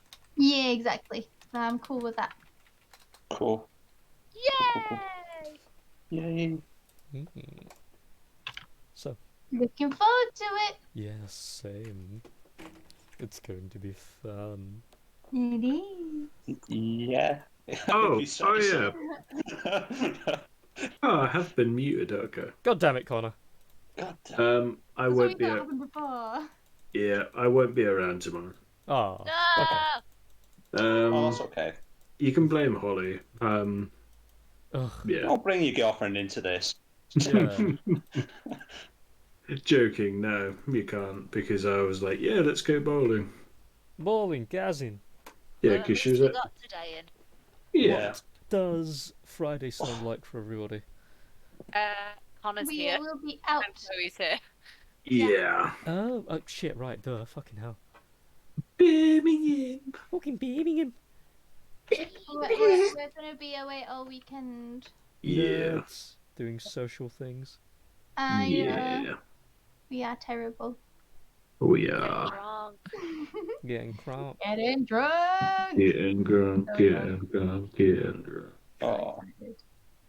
Alright. Yeah. Well. Yeah. I'm Unfortunately, we'll be around. I'm gonna go drown myself Will in do. tea and sleep, hopefully. Yes, I'm Yeah. going to sleep. I'm gonna be letting myself sleep. Hopefully. It's my first night alone in the house. Quick. Strong. Board Be up all the strong. windows.